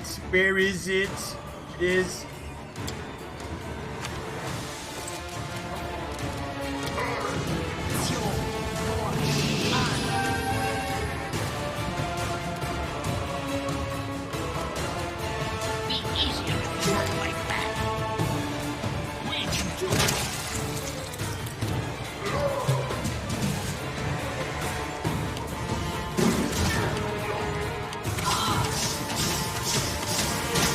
Jesus Christ!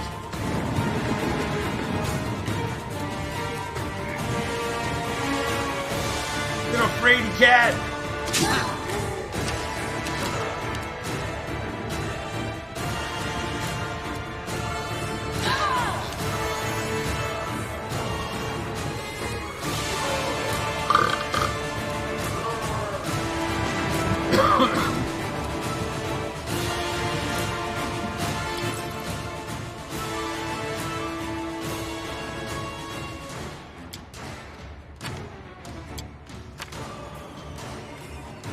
Potato attack, my friend! Ah, fucking the potato script sucks. I gotta talk to the guy, man.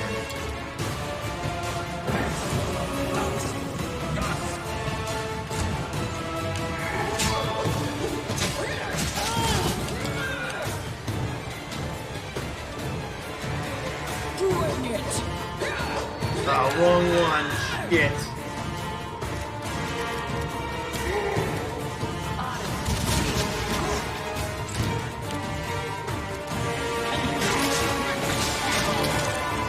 So much for that, dude!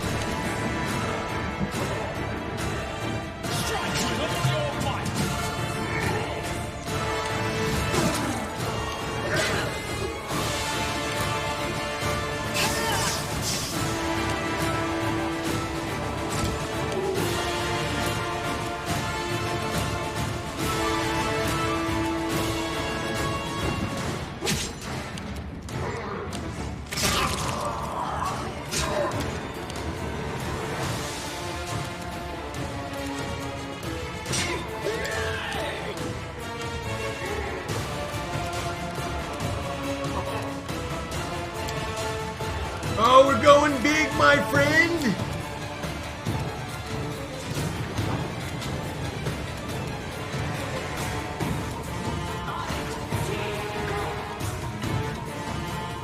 He failed his saving throw!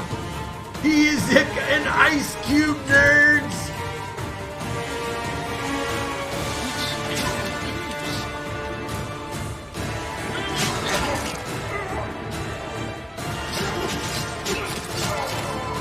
Dead is dead. It's only us and you now, my friend.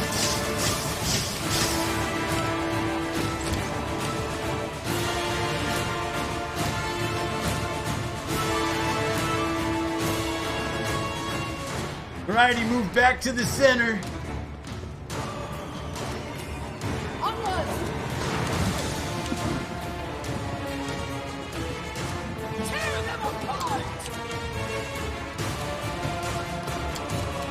Here's the end, brothers and sisters. Nook, nook. Not used to lighting enemies on fire first. Euther.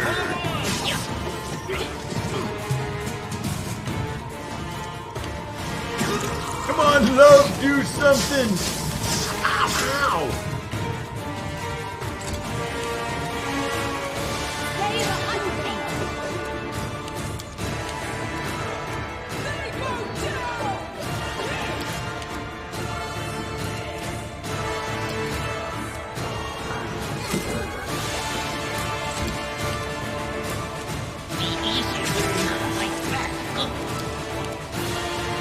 It's all over! It's all over right here, my friend! Euther is gonna take care of it right now! We can do it! There it is! Enough! Oh, I'm on fire! Oh, I'm on fire! As soon as the horn burned hunter's body disappeared in the fire. Destroyed throne room is flooded with light. The Lantern King in his true blazing form appears in the middle of the room, his furious mass ringed by fire. The games have ended. Time freezes like resin, trapping you and the eldest in amber light, and the light grows brighter. The rays pass through you, pierce you ruthlessly, bearing your most intimate secrets, fears, and desires. Something inside you resonates with the light of the eldest. Your curse, it's like the splinter of an arrow that remains in the wound, a slow weapon crawling toward your heart. As soon as the ray touches it, it begins to heat up and then burns with intolerable pain. Whoa! Time for masks is over. You risk challenging an eldest, and I accept the challenge. You will fight not a mere embodiment, but my true essence. This is my essence. I don't need magic or servile monsters to destroy you. Words are enough. Yes.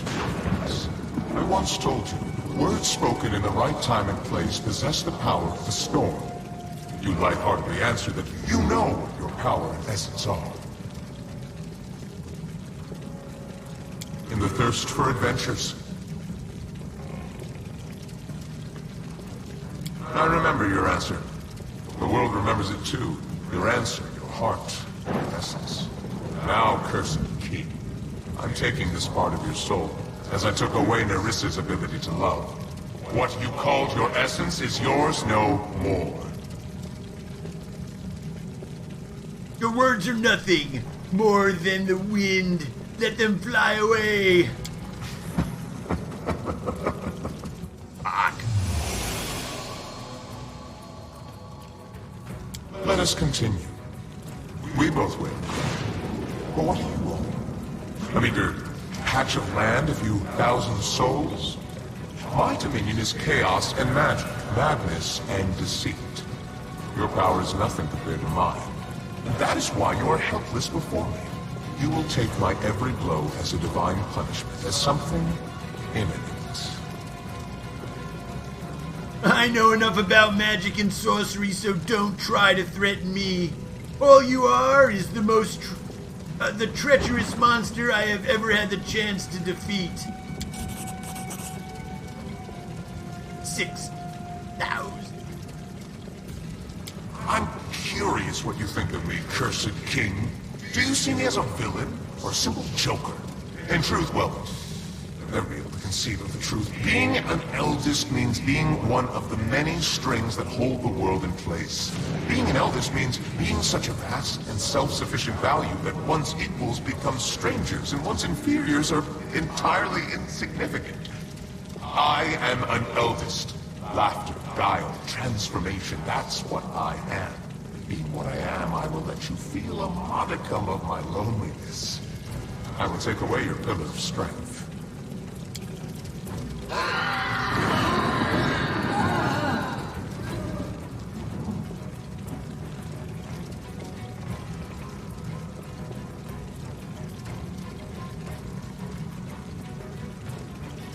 What?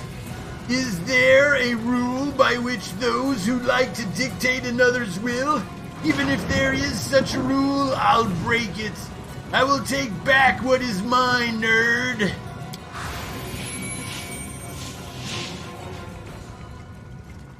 The blinding light flashes away, frightened like a living creature. The blistered metal of the curse cools. It still hurts, but the pain is no longer unbearable. You stand before the eldest, as before a blazing star, and looks at you as if he sees you for the first time. Dickhead. Good. You can play with words. Let us see if you can withstand the heat of my fire. Oh, fuck off. We will be victorious.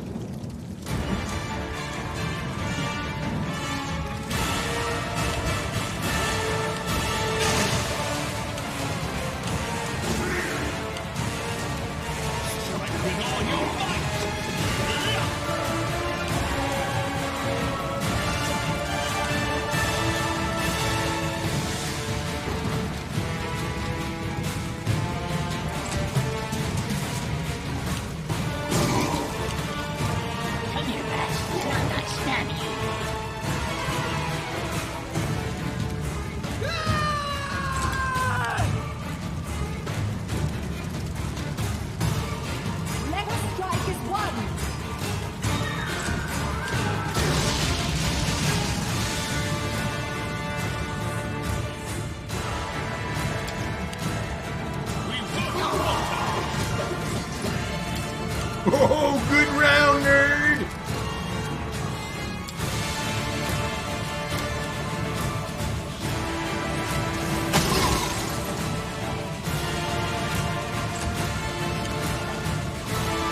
You have had a chance to see a star die. Spots of cold, lifeless darkness cover the fiery form of the Lantern King, glowing, devouring with a dull moan, settling into the ground.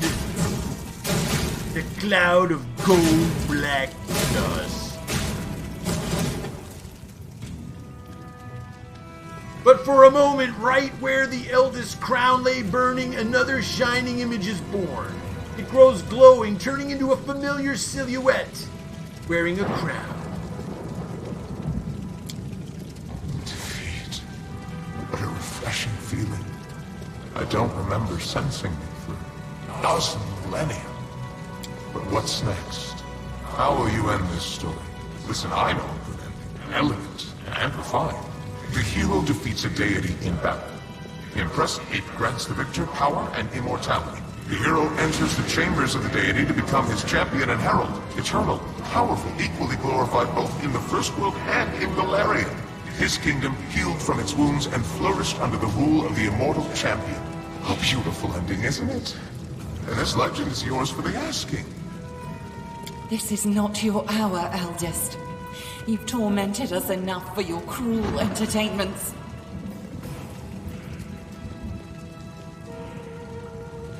You seem so confident, Nyrissa. I'm intrigued. What is it that you and your chosen are planning to do with an immortal deity? What power do you have that I do not? Nyrissa, it's time to do as we planned. Look into the eyes of your lost image, Lantern King. Look at what you once were, and listen to my words.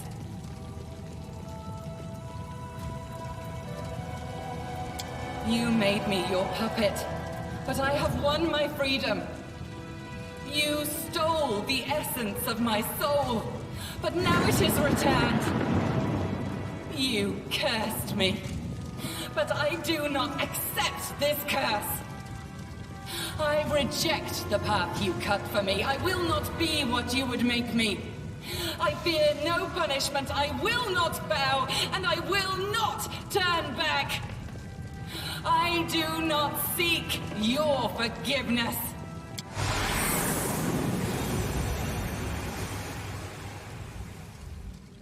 Nyrissa stops, and with her words, incredible, ice-cold silence falls upon the ravaged throne room. All sound died, the air leaves your chest without a whisper, and even your heart beats quiet. Yet, in the silence, something lives and flashes swiftly. The echo of Nyrissa's words, the echo of her desire to live, to love, and to atone for what she has done.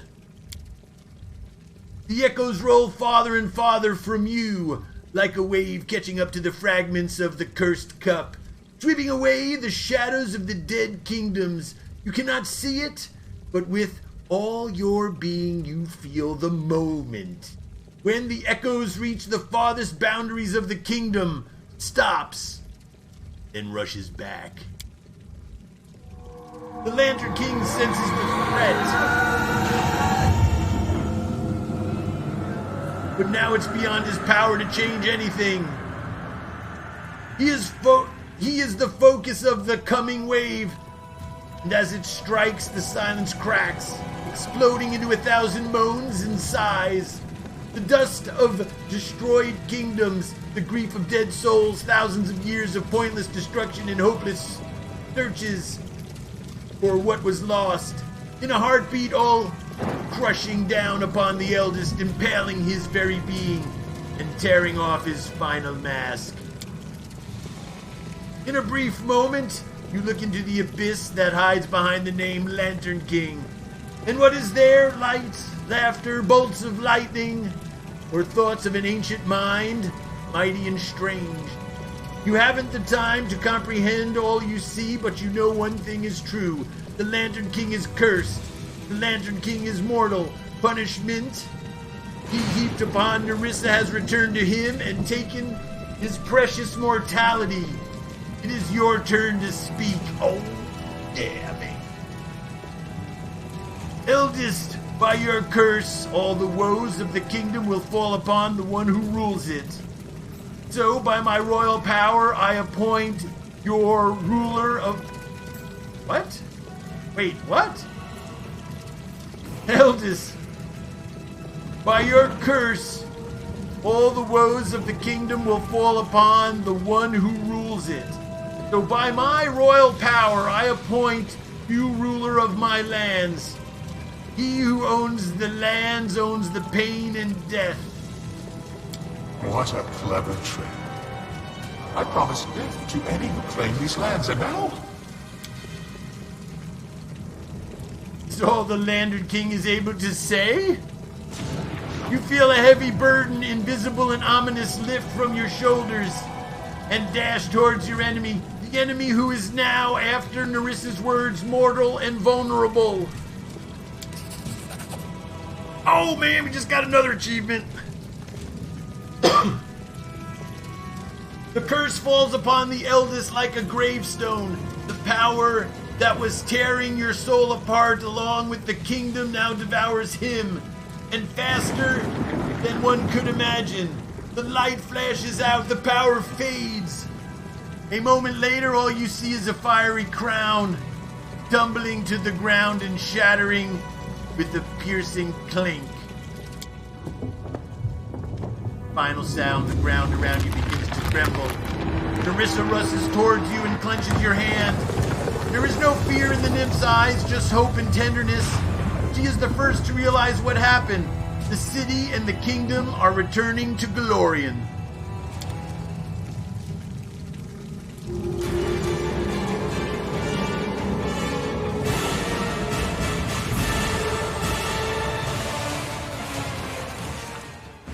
That's how the story ended. The Lantern King vanished without a trace, and we never heard from him again. Nyrissa helped return the kingdom to Golarion and followed her beloved there. After celebrating the victory with great fanfare, everyone began work on restoration efforts. Nyrissa helped the king in every way possible, and she quickly came to be loved across the country.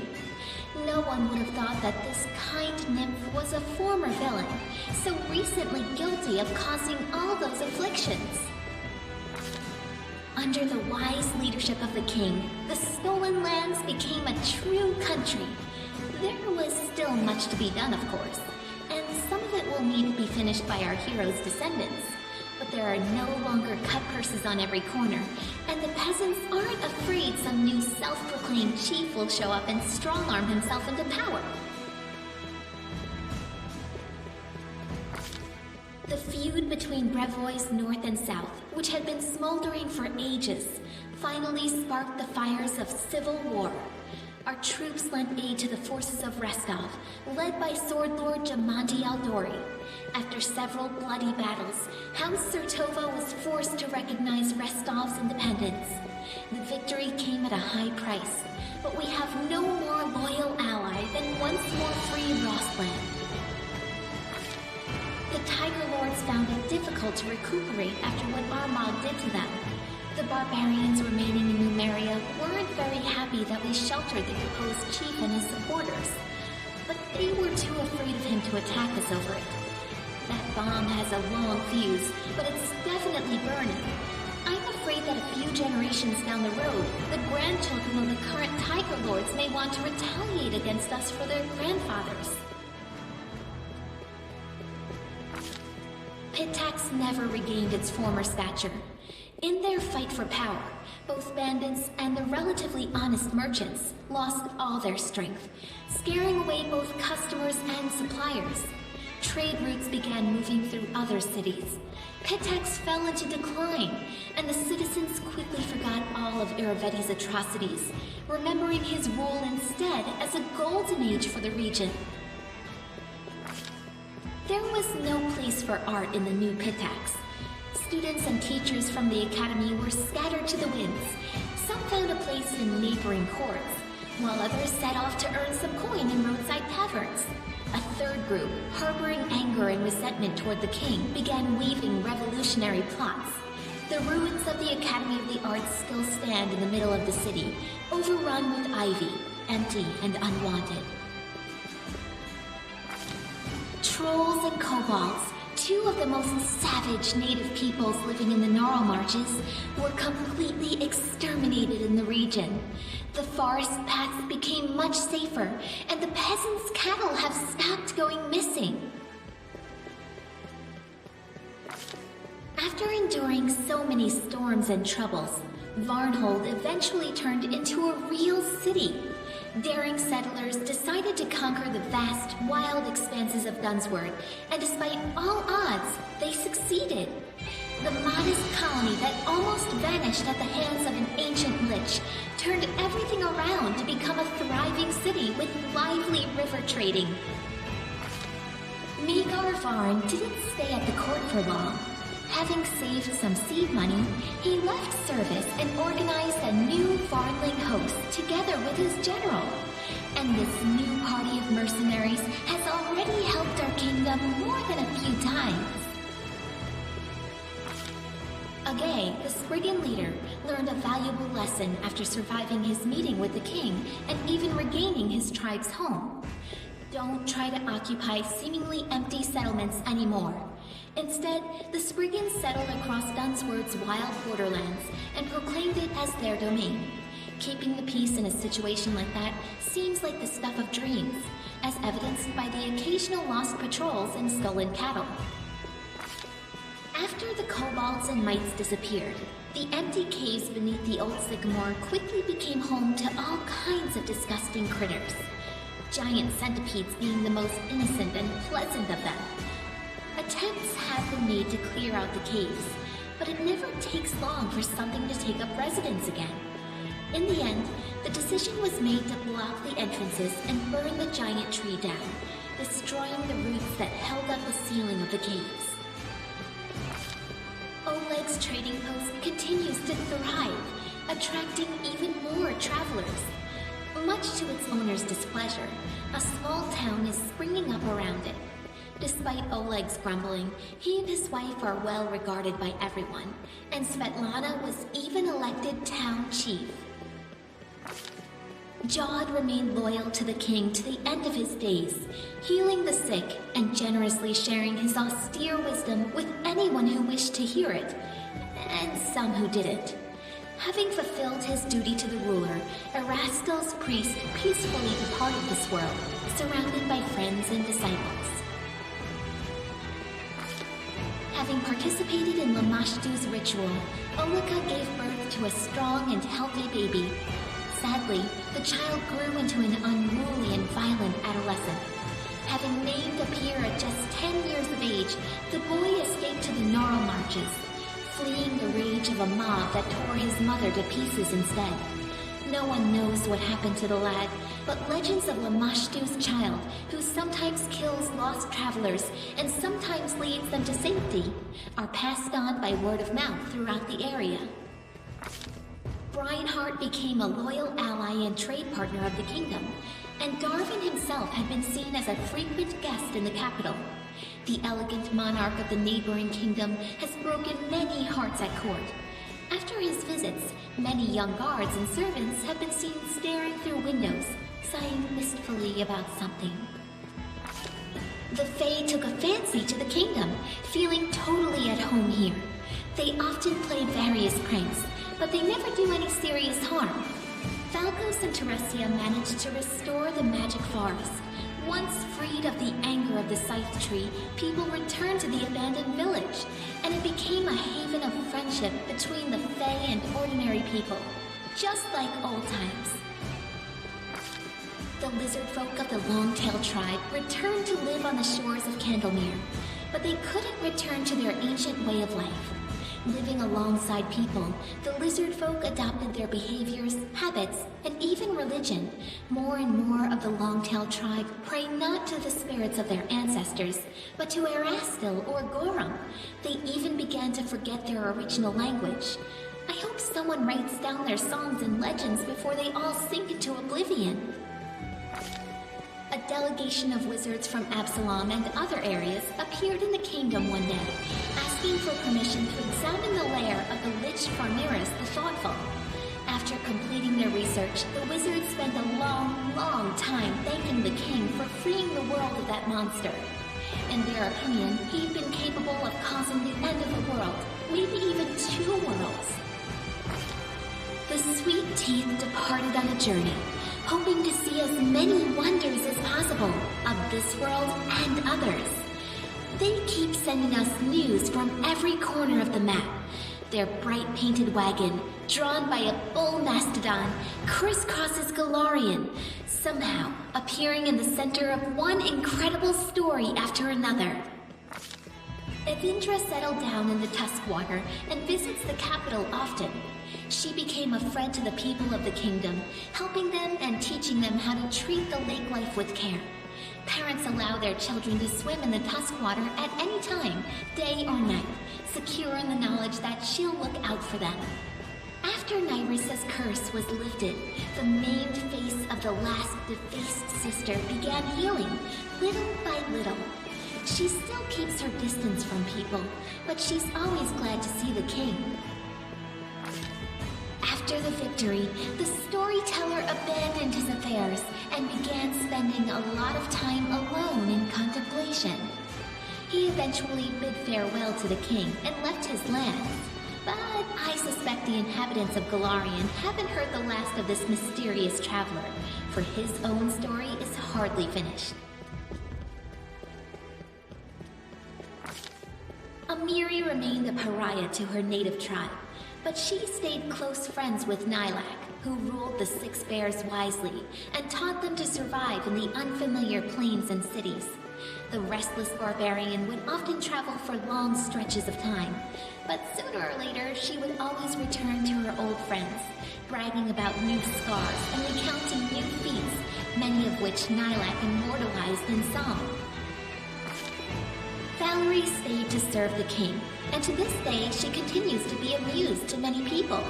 Not just bards and admirers, but to warriors as well. Honest and resilient, Valerie is not just famous for her feats in battle, but also for her patience and kindness, which she says the king helped her discover within herself. Harren became famous, respected by dwarves throughout our kingdom as well as our neighbors, even as far as the Five Kings Mountains. He's often been asked to help out or teach others, and he's never denied anyone, despite his grumbling. Some people even listen to his preaching. Lucky for us, there's a lot less howling about the end of the world now, and more wise words of moderation and humility. Not all of his disciples turned to Grotus, but everyone took away something useful from his teachings. Jaethal spent some time at the king's court, but she then left to do whatever it was her new goddess required. She must have become a great inquisitor for Pharasma, as no one would know the ways of the undead and Urgathoa's cultists as well as a former undead cultist would. She was also seen in the company of Salim Godafar. It's unlikely the two became friends, being so different from one another, but it's a known fact that they worked together.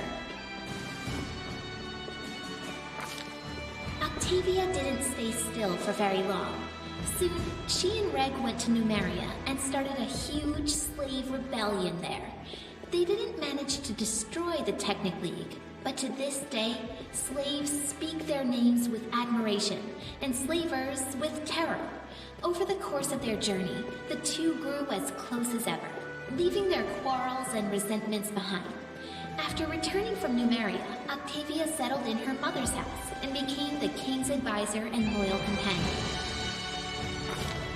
Rigongar left for Numeria with Octavia to start a slave rebellion.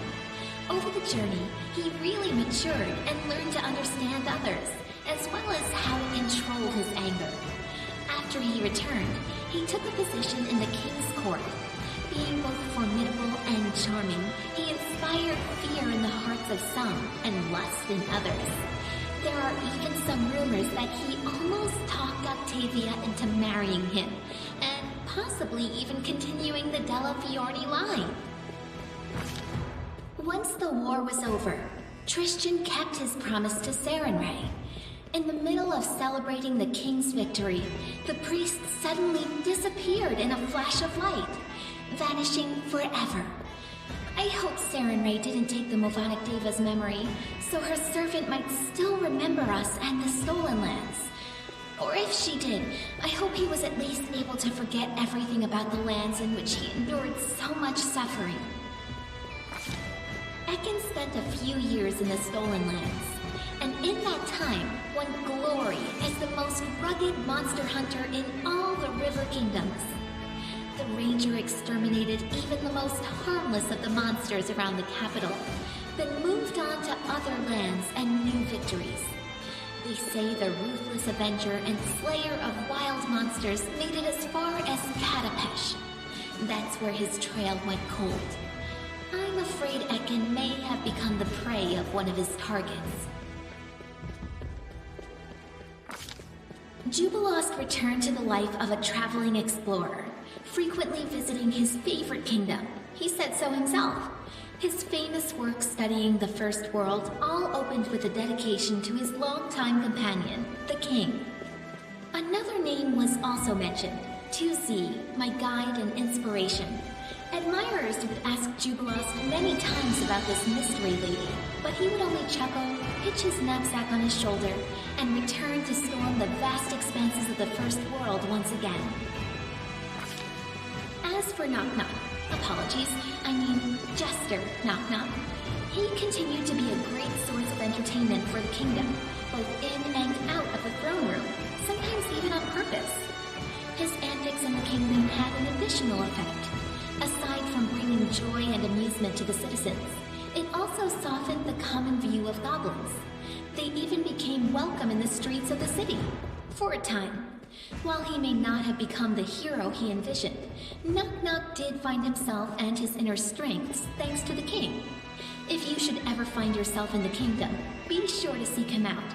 He'll gladly regale you with some new tale of adventure, one that will surely make you smile, whether our foolhardy, clumsy, well-intentioned goblin means to or not.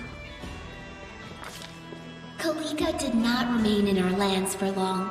She never lost hope of discovering some news of her sister's fate, and the sorrow in her heart drove her to restless journey.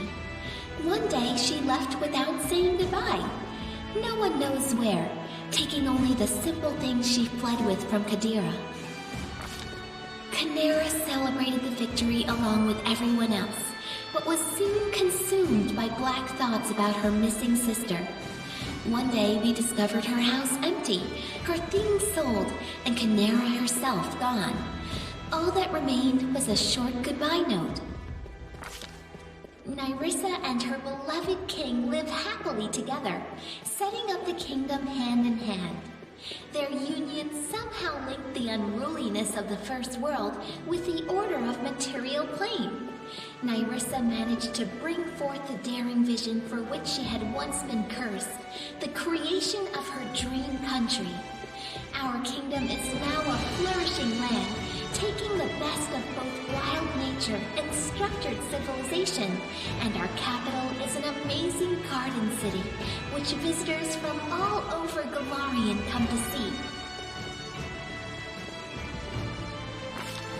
As for myself, the author of this book, Lindsay, who never chose a pretty nickname, I'm still here, inside my creation, within the Capital Library. I live just like I always dreamed, surrounded by people and books, and not a day goes by without someone turning my pages. My story inspired many others to take up the quill. My readers have written many beautiful books and poems, transporting prisoners of humdrum lives into worlds of endless fantasy. What more could I dream of? I hope, oh honored reader, that this story inspired some creativity in you, or at least offered some entertainment. In any case, it's time to set the final period.